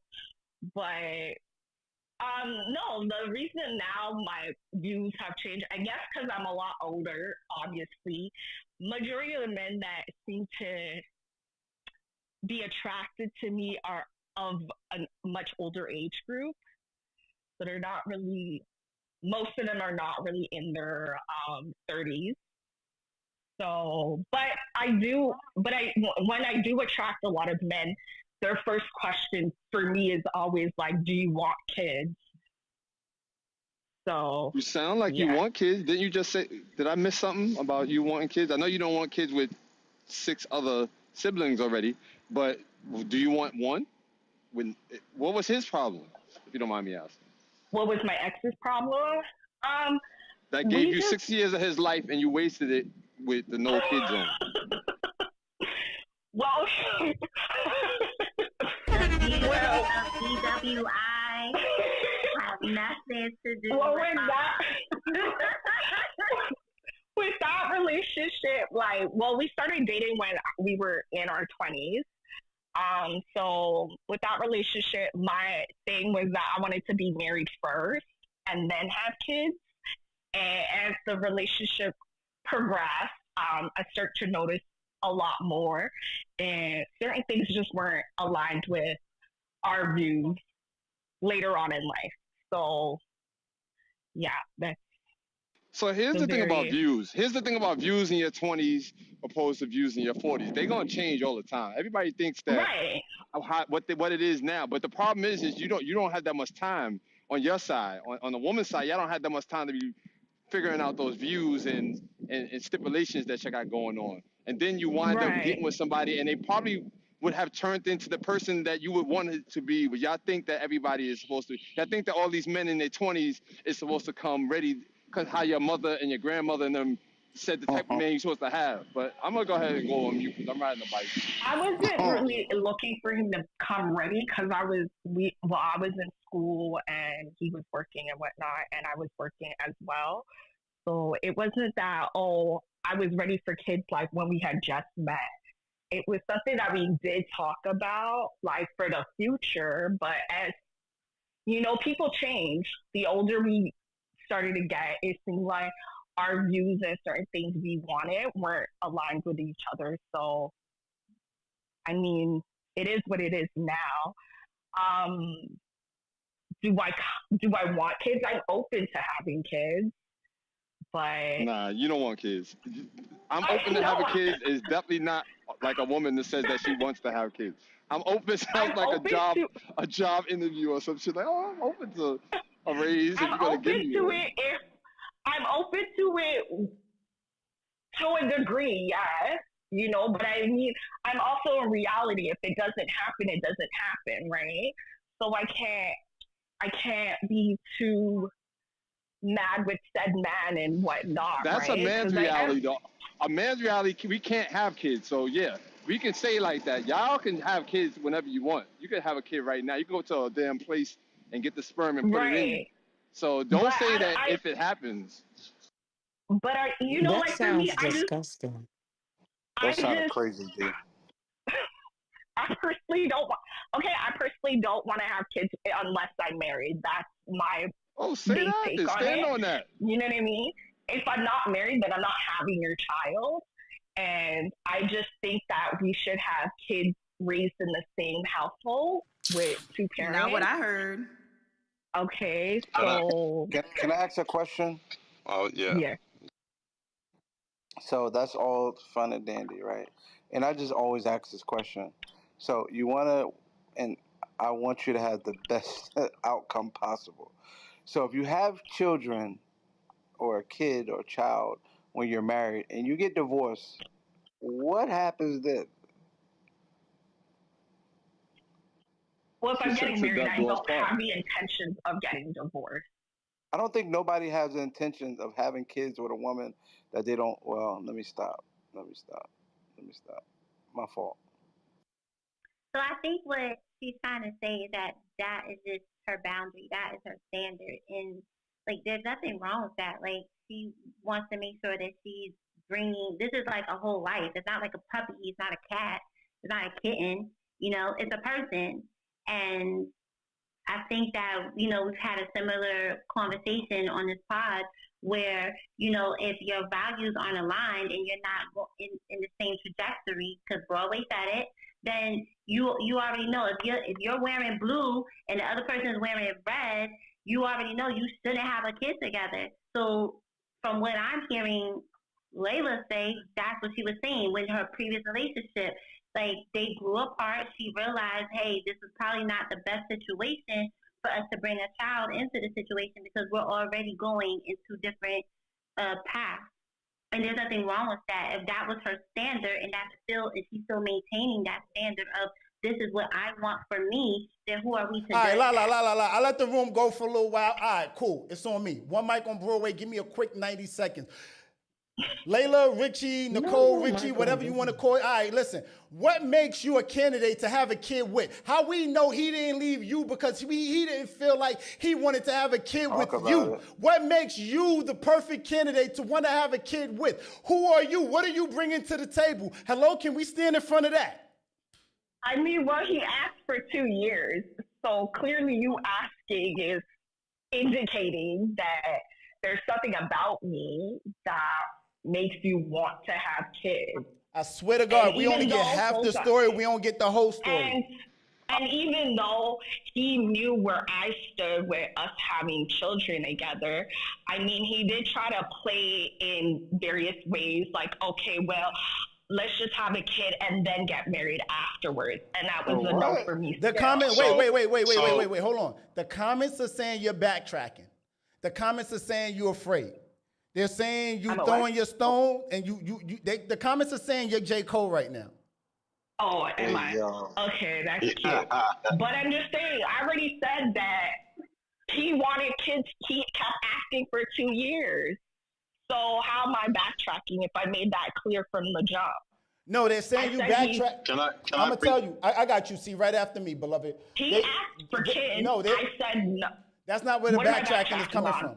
They're saying. Okay. All right. They're saying you're back.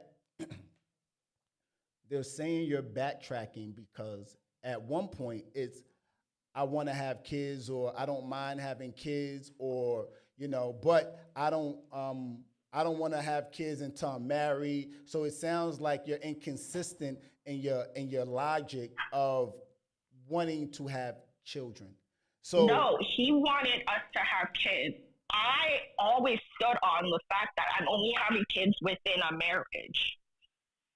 And even while he was asking me for children, he was also trying to present that he understands I do want to get married, but let's just have the kid now and then get married afterwards. And I still would say no, because that's not how I envisioned myself having kids for anyone. And I kind of looked at it like you were just trying to get me to have kids with you and have it your way. And then in the end, we wouldn't have gotten married because hence we're not together anymore now. So no, Yep. I was looking at it. Go ahead. I was looking at it from my perspective, and obviously from what was going on within the relationship, that I knew that if I had gone down that road with giving him a child, we were never going to go and get married in the end, right? So I still said no. I know it didn't take me 6 years to completely figure out whatever. We were young when we met. Obviously, the older we got, things transpired within the relationship. And we just eventually just wanted different things. And that does happen. You know? So I totally understand your point. Yeah. So it was No, stop. Everybody stop. Yo, Stop. No, radio, stop. Radio is a male gigolo. He's gonna say whatever it is to make and cape and make you feel comfortable, Queen, because don't listen to him. He's a gigolo. All right, your Yo, radio. not too Matter much. of fact, I need about 4 TVs for the venue. Can you hook me up? Can you get it? Yo, Hello. yo, listen. So Broadway, I didn't shift it. I got I got firearms now. I'm getting firearms now. So No. We do I not done want shifted. no firearms. No. Listen, No. you Abort know where I'm mission. at right now. Radio. This is Hold on, hold on. we are legal abiding citizens. We do not Broadway, put us in tears. We don't want no grenades, no rocket Broadway, launchers. We don't Broadway. want. You know where I'm at. Do you know where I'm at now? No, I don't. I never met you. I don't know where you Oh, are. I okay. never shook your hand, sir. Hello. So Broadway, listen. I'm in a whole different state now. I'm in walk around with all Thank you, shit. God, for muting his mic. We did not hear where he's at. We do not know his location. We don't know anything. Can you just speak autonomous? His name not even radio. His name is Mr. In satellite radio. Hello. I'm certified though, Broadway. I got my permit and everything. C was saying something. I want to get it from the ladies though. Let me go to C, and then I'll get it from Keisha. I'll get it from Benoit. I get it from the room. How do you guys feel in regards to what Richie's saying on Instagram? Tap in with me, C, and then I'll share the wealth. So I have seen this a lot. I've also experienced it, right?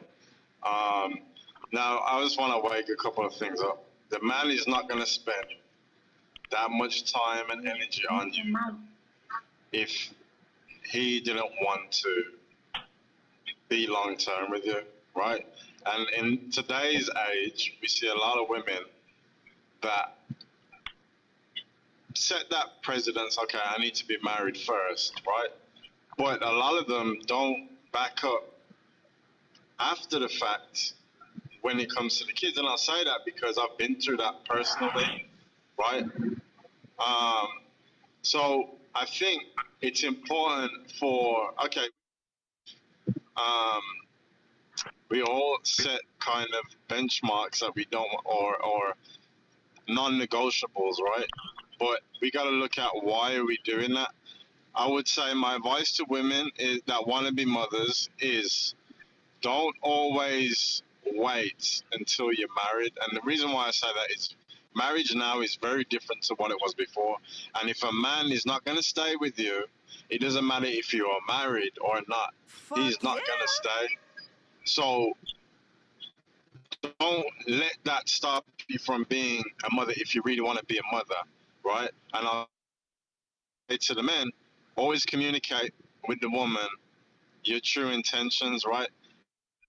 For that specific situation, there's no man that is going to waste 6 years of his life, literally beg you for children and not give you what you want in return. He's probably, you might have to dig into his past. He may have been in a situation where he didn't get what he wanted, and that's why he's asking the things. And I can say that because I've been through that. So, one, obviously communication. Two, always remember, marriage doesn't mean what it used to mean. So don't let that one block your blessing as children, more life. That's the name of my game. But yeah, communicate, man. You gotta communicate. C, are you in a relationship? I am, yes. Okay, cool. Peace. I love that. Benoit, Keisha, can we get some of your commentary on anything that was said?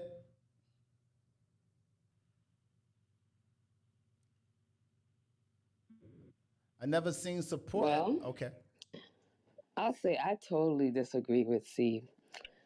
Of course. Men waste women's time every day, B.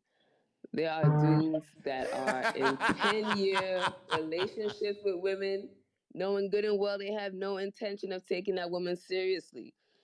Maybe because they're not where they want to be in life. This is the person that's willing to stick around and deal with them while they are where they are. But they know good and well they really don't want to be with that woman. And then next thing you know, when they break up, 8 months later, he puts a ring on it for somebody else who he knows wouldn't have tolerated that. So I say that to say, maybe you're not that guy, C, but there are definitely men out there who have no problem stringing a woman along that they know good and well they're really not into. And that's definitely a thing.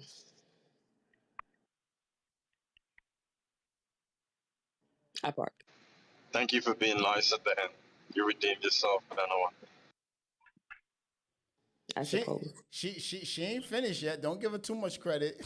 Because Benoit is queen for set you up in the front and then line you up in the back. So okay. I was gonna say a little two piece, but I don't know if I came in on the end of what the Queen Richie lady said. I agree with Benoit too. I feel like that happens, and that's why I always, when I'm giving my, because I hate gender war or anything, but when I am giving my opinion, I always just tell my friends, I'm like, date who like you. And then I feel like because men are a little bit more simpler creatures, I feel like I don't need to have known trigonometry to know if a man likes me or not. You know what I mean? Now, on the realm in which he likes me or what he likes me for, I always believe that no matter what a man is saying, his actions will tell you all you need to know if you're really paying attention. But as far as children go, I think I like you, for Keisha. Keisha, I like you. Hello? I think for women, I think for women, Keisha, I think for women, how we feel about children in our life may change. So I think I'll say 5 years ago, I might have been a little bit more invested um in having a child. And I think for me, mine might differentiate on if I'm in a relationship or not, because I'm not looking to be nobody baby mama. That's not a badge of honor for me, how I look at it. So where I am at now in life, though, I'll sum it up and say this: my having a child strictly is dependent on my spouse or my husband. It meaning if he wants to have a child, I don't feel a way. It's like yes or no if it happens or if it don't. But if he wants a child, being that I love him, it would be my honor to have his child. So my right now where I'm at in life is strictly on if that's what my spouse wants, because it would be an honor for me to bring his child into this world. But for right now, I don't really feel like I care or I don't care for myself currently. That's where I'm at with it. Round of applause for Benoit and Keisha's point of view. A lot of safe answers, a lot of PG-13, and I don't think many would disagree with you all, right? I think in regards to what the sister was saying, I do agree to the extent of, you want to have a child, you just don't want to have it in the wrong way. I do think that that's a thing, right, amongst many of us, right? But I also think that life happens, and sometimes in many cases when you have you think and believe. Sometimes I do agree to what Benoit said. A lot of times men drag it. A lot of times men give women the false narrative that they want something more and they really don't, and they don't just lead with that. I was also gonna say C though on Broadway. What C said was correct, because these days, remember our grandmothers had 8 kids and 9 kids, and I don't think anybody blinked or ever felt like that was a lot. One kid now is 3 kids, and I don't even think having kids holds the same amount of weight, because some women, I think, kids kept a man or so on and so forth. But I just feel like things are very different now. Bringing a kid into this world, even if when I speak to a lot of like millennials, I think I'm a woman that's always been, with at least for the last 10 years, more career based, meaning like I don't feel like I could fully focus on a kid right now because I have things I'm trying to knock off my list career wise, or be in a certain predicament career wise before. And unfortunately, what I think we also don't realize for men versus women, a man can have 4 kids and nothing changes in his life. Nothing will change. If a woman has a child, her whole life shifts. Unfortunately, that's how it's always been. And not saying that men don't have some type of shift too, especially ones that are active, but it doesn't hit y'all the way it hits. So you have some people in a workplace that still feel like women can't get the job done and mother. Like that's still a thing for us. Like if a woman is pregnant, it's like, oh my God, we might have to find such and such a replacement. As if women don't run whole households in America off of a fucking toothpick and a leaf and make shit work and make shit happen Wake that all the up. time. Every time. So I just feel like having a kid outside of having a cute baby shower or a gender reveal or something to give an aesthetic on Instagram, like I wouldn't play about my kid, and I definitely feel like my whole life would shift. So I think I'm gonna take my time. I don't care how nobody else feel about it, Yeah. I just am on my time, unless people want to give up, give a fund or, offer to babysit or other things towards my child. If they're not helping, their opinion is really theirs for real. Yeah, So, I agree with that. Oh, go ahead, Rowan. no. Go ahead, Benny. Yeah, to the young lady who talks about her 6-year relationship, don't let people like see play in your face, because at the end of the day, it's you and that baby that Wake have that to up. navigate the world. And these would be the same people that'll say one thing and then turn around and have a debate about Black women being a statistic and having kids out of wedlock, and why didn't you make it work with the father? Not you per se, but just a lot of other men in general will do that. So if you know that you're not ready to have a child, if you know that your morale tells you that you need to be married and you need to be with somebody that is going to really hold it down and navigate the world with you when it comes to raising a child, then you just stick to that. Don't follow what other people tell you. That is their personal journey, and if doing it that way works for them, that's totally fine. But if you know in your heart that that does not work for you, don't go by that. Just go by what is true to you. Give me like 20 seconds. I understand what you're saying, Benoit, and I just want to say to the Queen on the line, it's also a part of this conversation that, if you're looking at the healthcare system in America, Black women die at over 3 times the rate of their other counterparts from other different groups, right? So when we are looking at these conversations, yes, it's very imperative, aside from what I said, or on top of what I said, to find that partner that is going to support you, that is going to be there for you, that is going to be there for the child through the whole process, right? Don't get me wrong in what I'm saying. I'm just saying that marriage does not dictate that, right? So that's I'll leave it at that. Thank you though. Yeah, because if I tell a man that I'm pregnant and he don't jump in the air and stay there, I'm talking about right off the first reaction, I'll be throwing myself down a flight of steps. Because I don't have time for you either going to be crazy about us or be crazy with us. And those are your choices to make in this life. In Jesus' name, amen. Hello? A lot of poignant points. I would just say this before we step into final thoughts, that what about because Keish, you said that a man's life don't really change, right?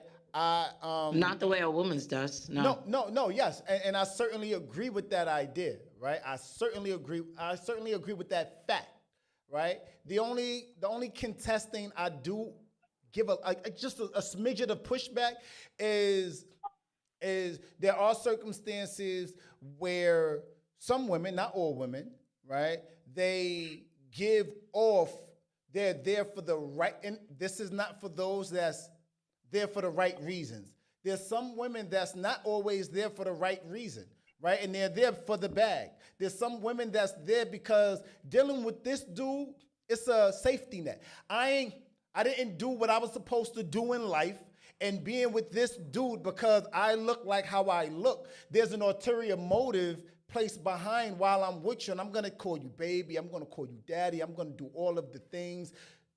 We literally, point of reference, we literally, not saying that she didn't have her thing together, but it did seem a bit salacious that Janet Jackson would be with this dude for 5 years to the T and then not be with him. And the moment she's not with him is 5 years to the date that she files for divorce, and now she's able to get all of the things. Not too much on Janet Jackson. I'm just making her a point of reference to say that there are certain women, not all women, there are certain women that have. You don't feel like men do. You don't feel like men do that. I'm not saying that. No, it's no, plenty Keisha, of your niggas that's with Keisha, a woman Keisha, because of how she looks. I agree. Oh, okay. Hold on. I agree. I'm not giving you zero pushback to that. What I'm saying that on the flip side to it, when we're talking about lives changing, there's people that's in relationships that's not always there for the right reason. And there's some women, some, not all, emphasis on some women, if it don't apply, let it fly. There's some women that has ulterior motives that know that they're only there because dealing with this dude is my safety, there's a lot of women on social media that watch the dude in the come up and that'll linger and follow him because she's sitting in the background. And she'll conveniently, and this is a fact, I know celebrities, I know people, as many of you guys do, right? Where the women will tastefully sit in the back, play the back to what's going on, and watch him come up and then strike when the iron's hot and pull no, not Thanos, but know how to tastefully watch who's coming up and who's doing what. And say, I'm going to insert myself at this particular time, and that's very strategic. And how we said Drake is a killer, and how we say French is a sniper, and how we say Future is a CIA member. There's women that do the same exact thing. I'm not taking away from the men that do it because they are. I'm saying that there's never a safe space, and we gotta be mindful that what happens in the wash also happens in the rinse. Right? So it's an equal opportunity. No man or woman is better than. So when you say, Queen, that a woman's life changed, yes, it does. But a man's life's changed as well because there's certain women that have ulterior motives, and that changes for them as well because some women are only after the bag. If that don't necessarily, hold on, 20 seconds. If that don't necessarily apply to you, that's fine. I get it. I'm not talking about that part. I'm saying, how does their life change? Because you gave me that speech, but I'm looking at, how does it, outside of, you're saying the bag, how does it change their life? Because great question. I can answer that simply. Because now they have to give up half, or they have to give and pay to be alimony, baby, child support. Their life changes. We watch we watch Jeff Bezos literally go through having to, I'm just saying. I don't feel like he's a good, I don't feel like he's a good, it doesn't matter who the person of reference is. The fact is, it does change. And we're not here to say who's more or less than, because the fact of what you're saying is that it changes. No, I would say we are. I let radio speak, but I would say we are. Whose life changes the most? Because I had already said men's life, it changes, but not to the extent that women that it changes. A woman might have to give up her whole career in life behind having a child. I've never seen a man have to give up his career behind having a child. But Keisha, hold on. One mic on me, one mic on Broadway. Hold on. Go ahead, bro. What I'm saying is I'm not contesting what you're saying. Zero contesting. I'm not giving you no pushback. I'm saying that is a fact, period. To begin the next sentence, I'm saying that because you're not a man, there's men lives that literally changes, right? And there's men lives, we like Insecure because it's a thing, right? And we've seen that situation where there's the Lawrences that sit on a couch and do absolutely nothing. Right? And they receive all of the things from the woman that's out there getting it. Right? Shout out to the ladies. Also, the dudes, hold on. I'm gonna land my point. I got you. What I'm saying is men's life changes. You agree with me. Yeah, I wasn't contesting that, but I was just saying this on two different levels, bro. I'm not taking away, because of course, if a man is a provider, but if you know something called child support, if a man is on child support, meaning, and he didn't want the kid, because I don't think we're talking about the way the kids got there, because I feel like that's a different situation if we need to wake that up, but as far as when the kid is here and they just want to pay child support, I know men who have never seen or hung out with their kids, but they sent the child support, so I don't really feel like that's much of a change outside of being in your pocket. But if you make, depending on the money you make, I don't think it even pinches, in New York State it's 17%. I don't know how much it is everywhere else, for child support. So depending on the type of man you are, it's an expense, but I don't think it's an expense that changes the whole trajectory of your life. No, you're never going to get me to say that. So no, I'm not trying to. All I'm saying is there are people, and just wake it up and keep it a whole hundred with you. There are better fathers than there are mothers. There are better fathers suited to be parental, that's better for their children than mothers, right? Some mothers, and I'm not saying all, some mothers want You to. said more though. I'm gonna go heavy on the hell no I'm to not more. saying. I'm not saying more. I'm saying there's some fathers that I never said more. I'm saying there's some fathers that's better suited as parents than mothers. There's I believe that. Yes. So that's fair. so to that point, the judicial system tastefully yields to the woman more than it does the man. That's a fact. Yeah, you got to speak to them about that. That is true. That's a fact. So hold on. So with that idea and notion at hand, I'm just saying that there's some people on both sides. I'm not here to say men or women get more or less than. It's you that's saying that a woman's life is changed more. I'm saying that it's an equal situation. We just unfortunately hear more about the negative than we do the positive. We hear more about what the women go through than what the men go through. Yeah, I will agree to disagree. I'm never going to say that. And I think in my whole life, in knowing all the men I've known in my whole life, including the men I love and who are related to me, I would never say that their lives have changed more than the woman's life in having a child. That's fine, but what I'm saying, unless one of the parents are not with us, meaning they're deceased. So hear me. I'm not giving no contesting. All I'm saying is out of all of the men that you met in your ex age, right? It's still a very small portion of what's happening in the world. If you know 200, 500, 1,000 men, right? If you know 100, if you know 2,000 men, right? It still pales in comparison to what's happening in the world. So all of the women that I know is a very small portion of what's happening in the world. So that lends credence to my bottom line of saying that it's an equal thing where women go through things and their life change. Men go through things and their life change. So I can't unequivocally say that women go through more than what men go through. I can't say that.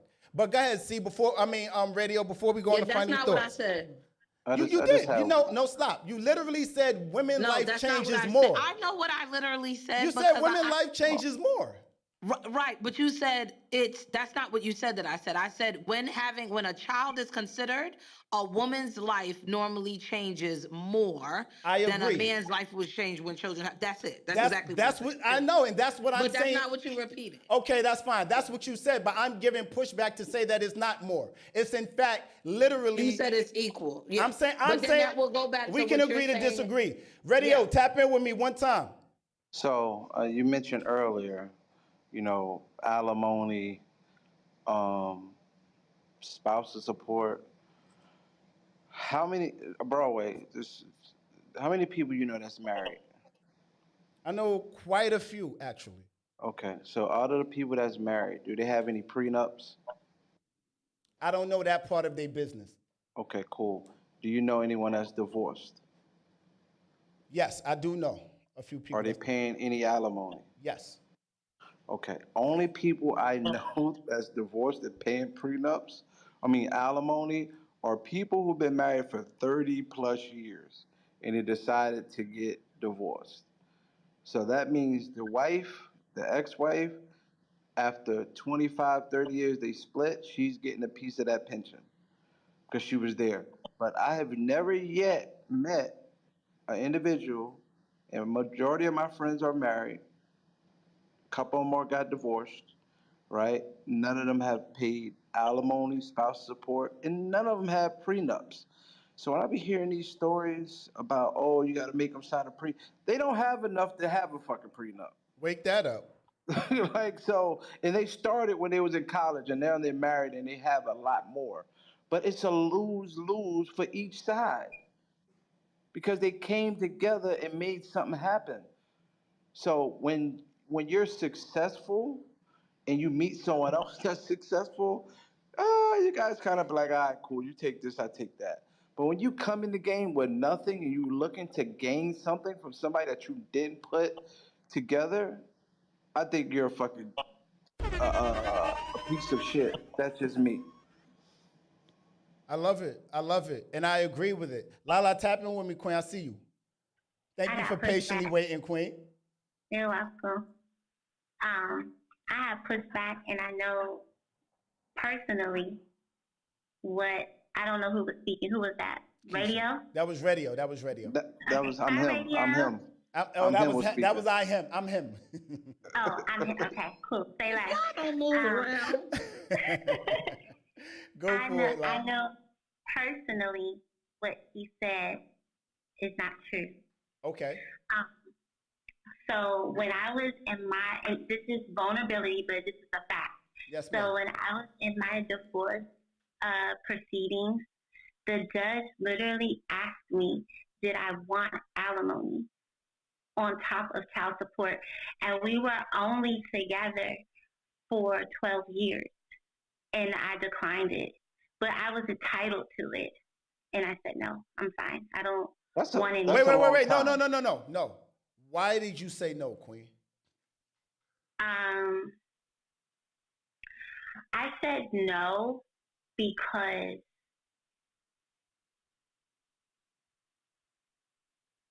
I'm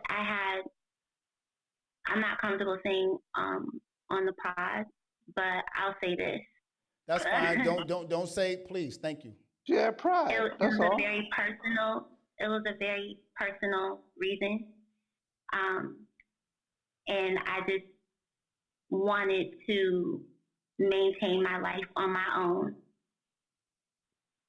I can respect that. Yeah, we respect that. I can respect that. The legality, the point I was making was the legality of it. He said that people get alimony with 20, 30 years of marriage. That's not true. I was entitled to it, only just that I passed 10.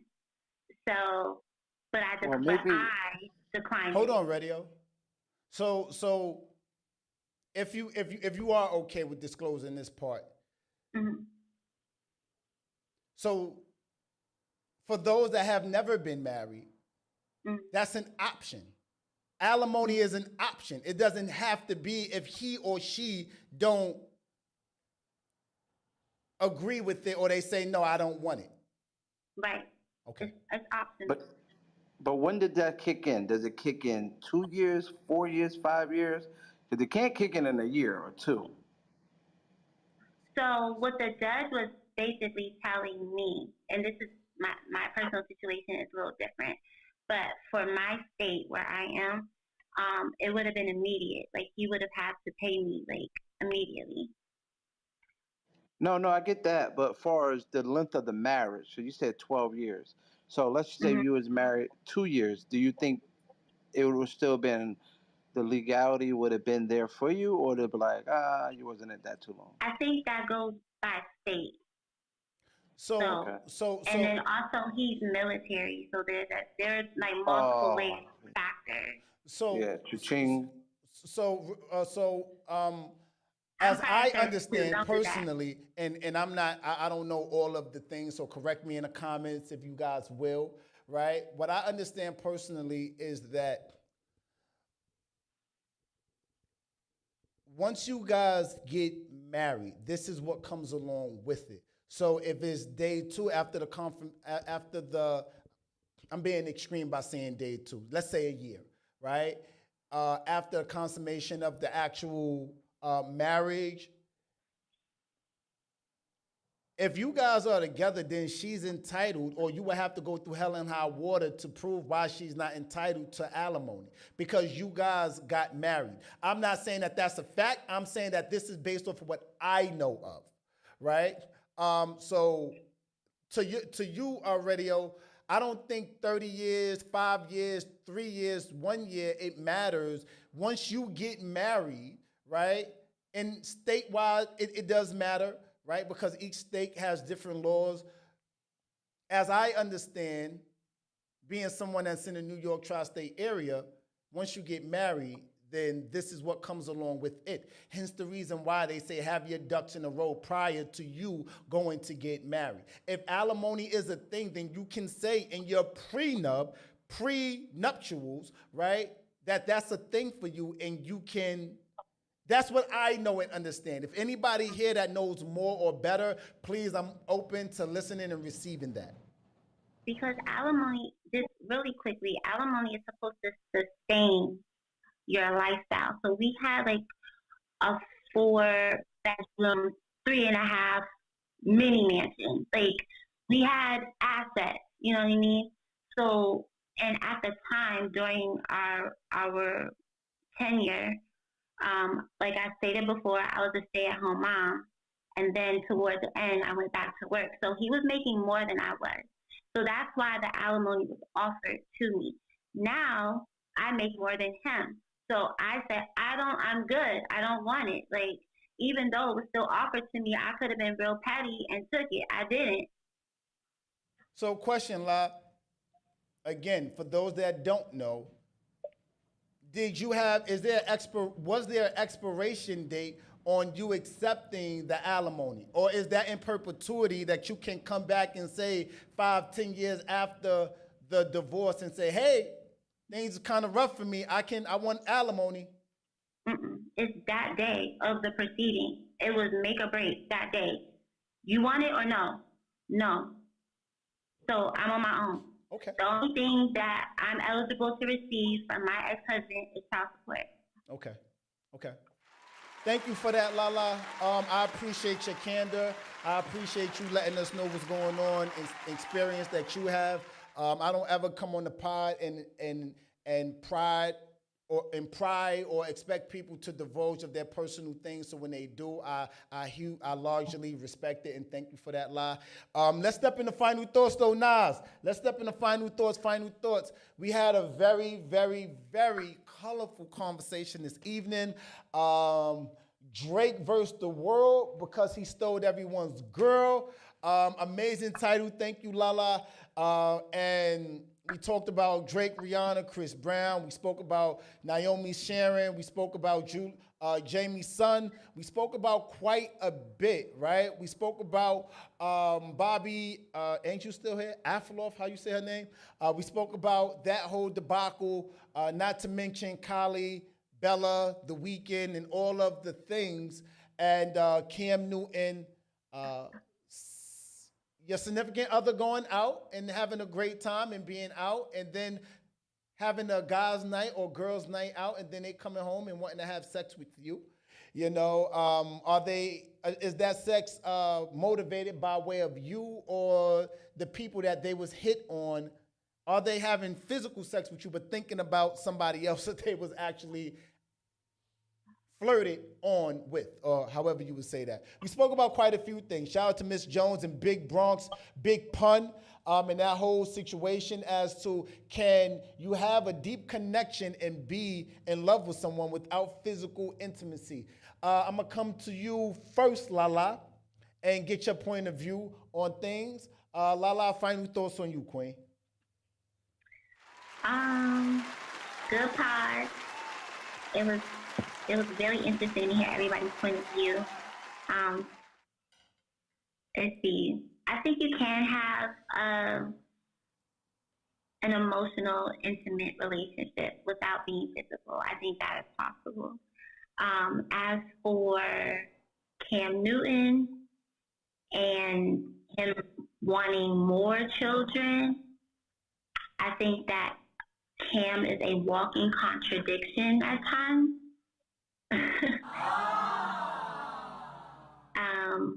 Because he speaks of his father and like how he was raised and the traditional household that he was raised in, and his father was a preacher. So it's just interesting to hear his point of view about how his multiple relationships with different women that he has had children with. So yeah, I don't really know how I feel about that. I just think he's a walking contradiction when he talks. Um, and lastly, the whole meat stick thing. Yeah, I think that both men and women definitely can emotionally cheat while they're being physically intimate with someone else. So it's unfortunate, but it's true. It happens. And I park. Thank you for that, La. Thank you for that, La. Big La La, not the little one. Right? Clubhouse, tap in with me. Toya, you've been here. I want to, if you've been here for 5 minutes, if you've been here for 10 minutes, give me your final thoughts on the commentary that you had. Make sure you guys, if you're listening on YouTube, if you're watching on YouTube, hit the like button. Make sure you guys subscribe, tap in with us live on Broadway podcast. Lala, get off my head. Get out my head. Pause. Toya, That was crazy. That was crazy. Toya, tap in with me one time. Final thoughts on you, Queen. Toya not by her mic. Let's go to Keisha. Keisha, one final thoughts on you, Queen. I don't think I have any. I said everything I needed to say. Thank you. The show is always interesting. Thank you, Keish. Benny. I do got a final thought. I feel like you got a little sprinkle of Wendy Williams in this show. I just want to say that.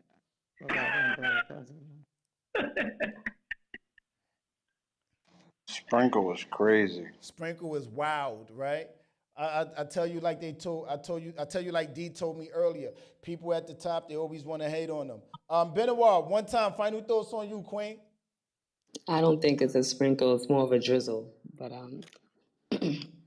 aside from that, not too much on who I'm drizzling on. You heard? All right. Benoit, final thoughts, not opinions. Yeah, my final thought is just be true to yourself. Whatever it is that you want to do, just do that. Do what makes sense to you. If someone is telling you something that in your spirit feels unconventional, just doesn't sit right with you as advice to take, don't take it. I'm done. Appreciate that, Benny. DWI, final thoughts, beloved. David, final thoughts. Man, that the big pun thing hit me hard because I didn't know that. So, hearing that he had an emotional affair with Miss Jones was enlightening. So I'm glad you gave me that, that information, and just the whole backstory about it, how she's getting some of the royalties. The family might feel a certain way, but I was just like, as a big pun fan, I'm just glad to know that context. It's almost like Joe DiMaggio and Marilyn Monroe and John F. Kennedy and Marilyn Monroe. You kind of want to know the history of your favorite artist. So thanks for that. And as far as Drake is on top of the world. He dissed 5 people over the weekend. But this kind of reminds me of the Jay-Z takeover. Like, he got Mobb Deep, he got Nas. People thought he was out of here. We got to wait for Kendrick's proper response. And that's what I'm waiting for as a hip-hop fan. And I land. Thank you. No, I love that. Real quick, Dave, before you land too much, who you got reigning supreme in this whole debacle with Drizzy and The Weeknd and Future and Ross and blah, blah? Who you got standing on top? Pause. Lyrically, Drake got it. 5 people in one song. Come on, Metro Boomin, Kendrick, Rick Ross. Come on, this is giving me takeover vibes. But we're waiting for Kendrick's response. That's my truth. I love it. I love how passionate David is, right? I love it. Of course, and I appreciate your attendance tonight. Moti, final thoughts. Radio, final thoughts, King. Oh, I got some thoughts. Drake is slapping niggas around. I'm still waiting for Kendrick. J. Cole needs to sit down. I'm not at the point to be emotionally attached without being physically attracted or being physical with someone. I'm not there yet. So, but overall, good conversation. It's always good to be in the room with you guys and girls. Oh, look at that. A man that don't lie. He said that he's physically and emotionally and can't separate it. Look at that. It's Yeah, interesting. I'm gonna be. Benny said, "Be yourself." Thank you for that, radio. Everyone else is taken. Correct. Thank you for that, radio. Um, um, Final thoughts on me. It's always a Oh, you pleasure. just gonna skip me? That's what you're doing? Okay. He definitely called your name. He did call your name. I don't need all the echoes. Like I didn't hear it. I was in the middle of the He, matrix. Go he, ahead. he, did. Call. Yep. Oh, you said you I didn't was hear. at Bed-Stuy Fried trying to get myself right. Okay. I didn't hear Did it. you ask did we want something? That's why you didn't hear it. Yeah, I bought 2 orders. Come over. Come get it. First of all, don't ever tell me to come over, come get it. Oh, you caught that 2-for-1 special, D? Yo, bro, why they y'all stepping all over crazy. your final words? Go ahead. Finish your. No, I'm sorry. final Finish your thoughts on you, breakfast. D. Go ahead, D. Yeah, the final thought on me is mind your business. That's what I'm saying to everybody. Just live your life, live while you living, and don't follow nobody's rules because everybody's rules is their rules. Like they ain't got nothing to do with you. That's it. So you had all that disruption for that. Live Because while you living. Keisha came to get me. Forget about why you Keisha. left You the had all room. that disruption for Back, that. Live and all I while heard you're was living. Lala talking about she turned down some money that the state had for her. And I'm like, what? D. At the end of the day, At the end of the day, the day going in. That's it.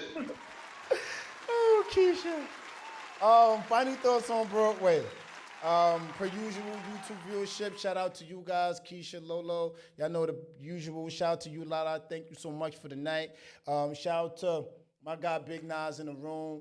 Shout out to my guy, Just One Glenn. Final thoughts on Broadway. I'm gonna do this backwards.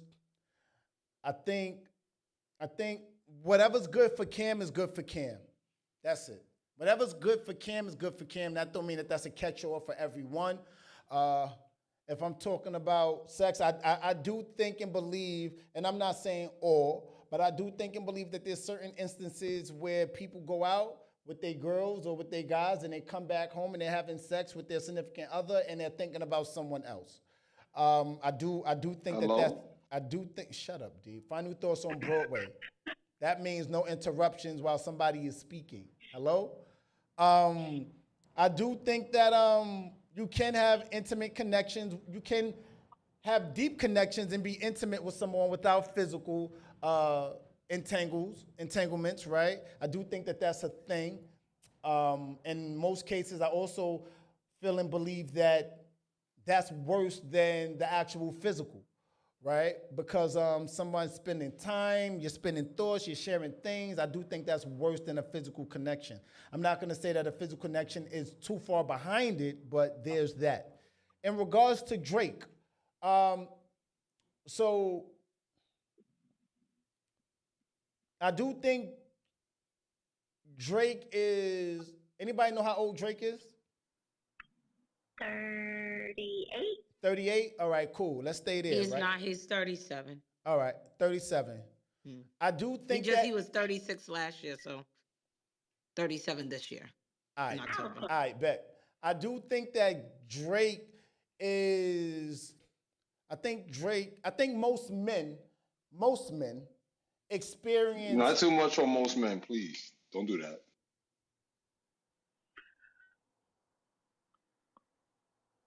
I'm just waiting to see if y'all done because I'm trying to get my final thoughts out. Thank you, guys.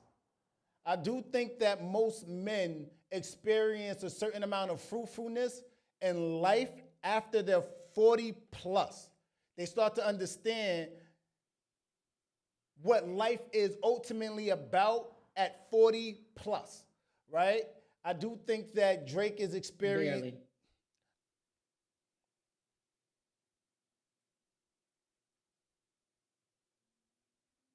I do think that Drake is experiencing a certain amount of scrutiny, but I do think that that's motivated by himself. I would like to see Drake as the underdog in this, being that he has so many different people coming at him. I would like to see him reign supreme.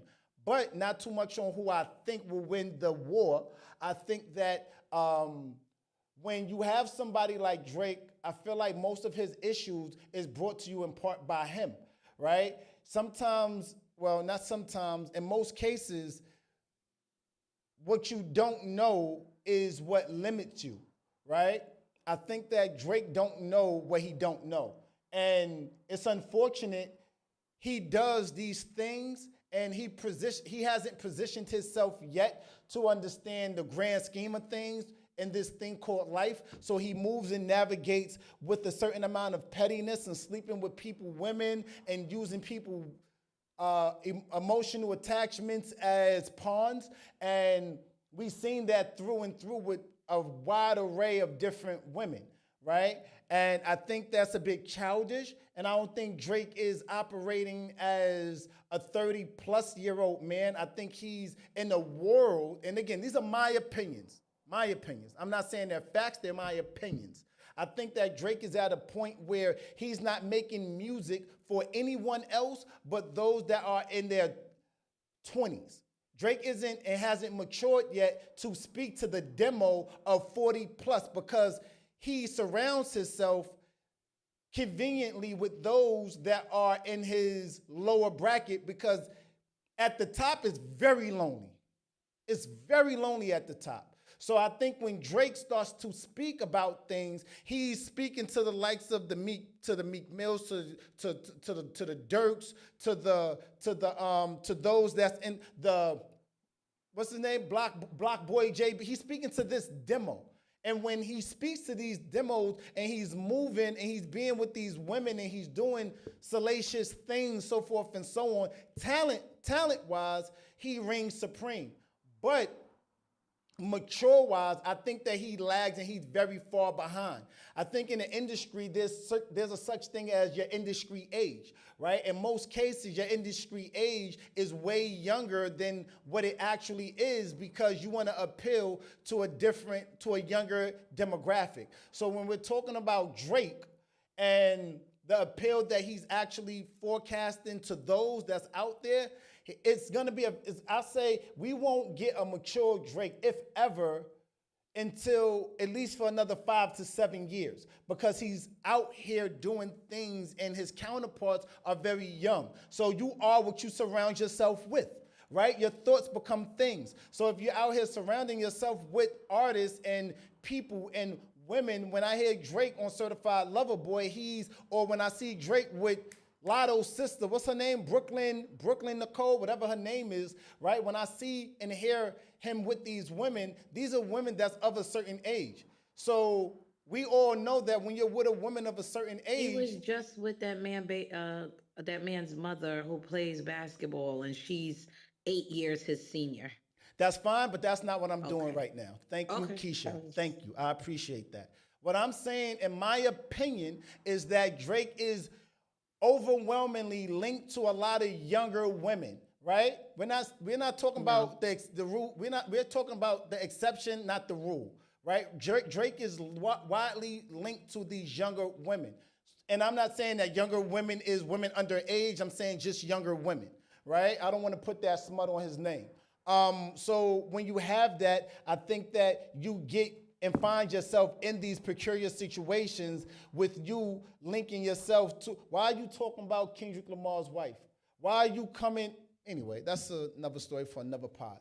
All I'm saying is I think Drake puts himself in these situations because of Drake and his maturity level, right? Live on Broadway podcast. I appreciate everybody and y'all candid and y'all candor, right? And y'all point of views. I don't think anybody's wrong tonight. Y'all opinion is y'all opinion, right? Except when there's facts attached to it. You didn't ask me how I felt about Drake. Please don't. Why you gotta? Let me just finish and close the pot out, please, Keisha. Please let me just close it out. Thank you, Queen. I appreciate you, Lala. I appreciate your time. I appreciate the viewers listening in the listenership. I appreciate you guys through and through. Everybody that stood and listened to the pod. You know, you guys, I'm ultimately forever indebted to you guys. Live on Broadway podcast. Y'all know my vibe. Y'all know my body. It's cheaper to be yourself. Be giant. Pool.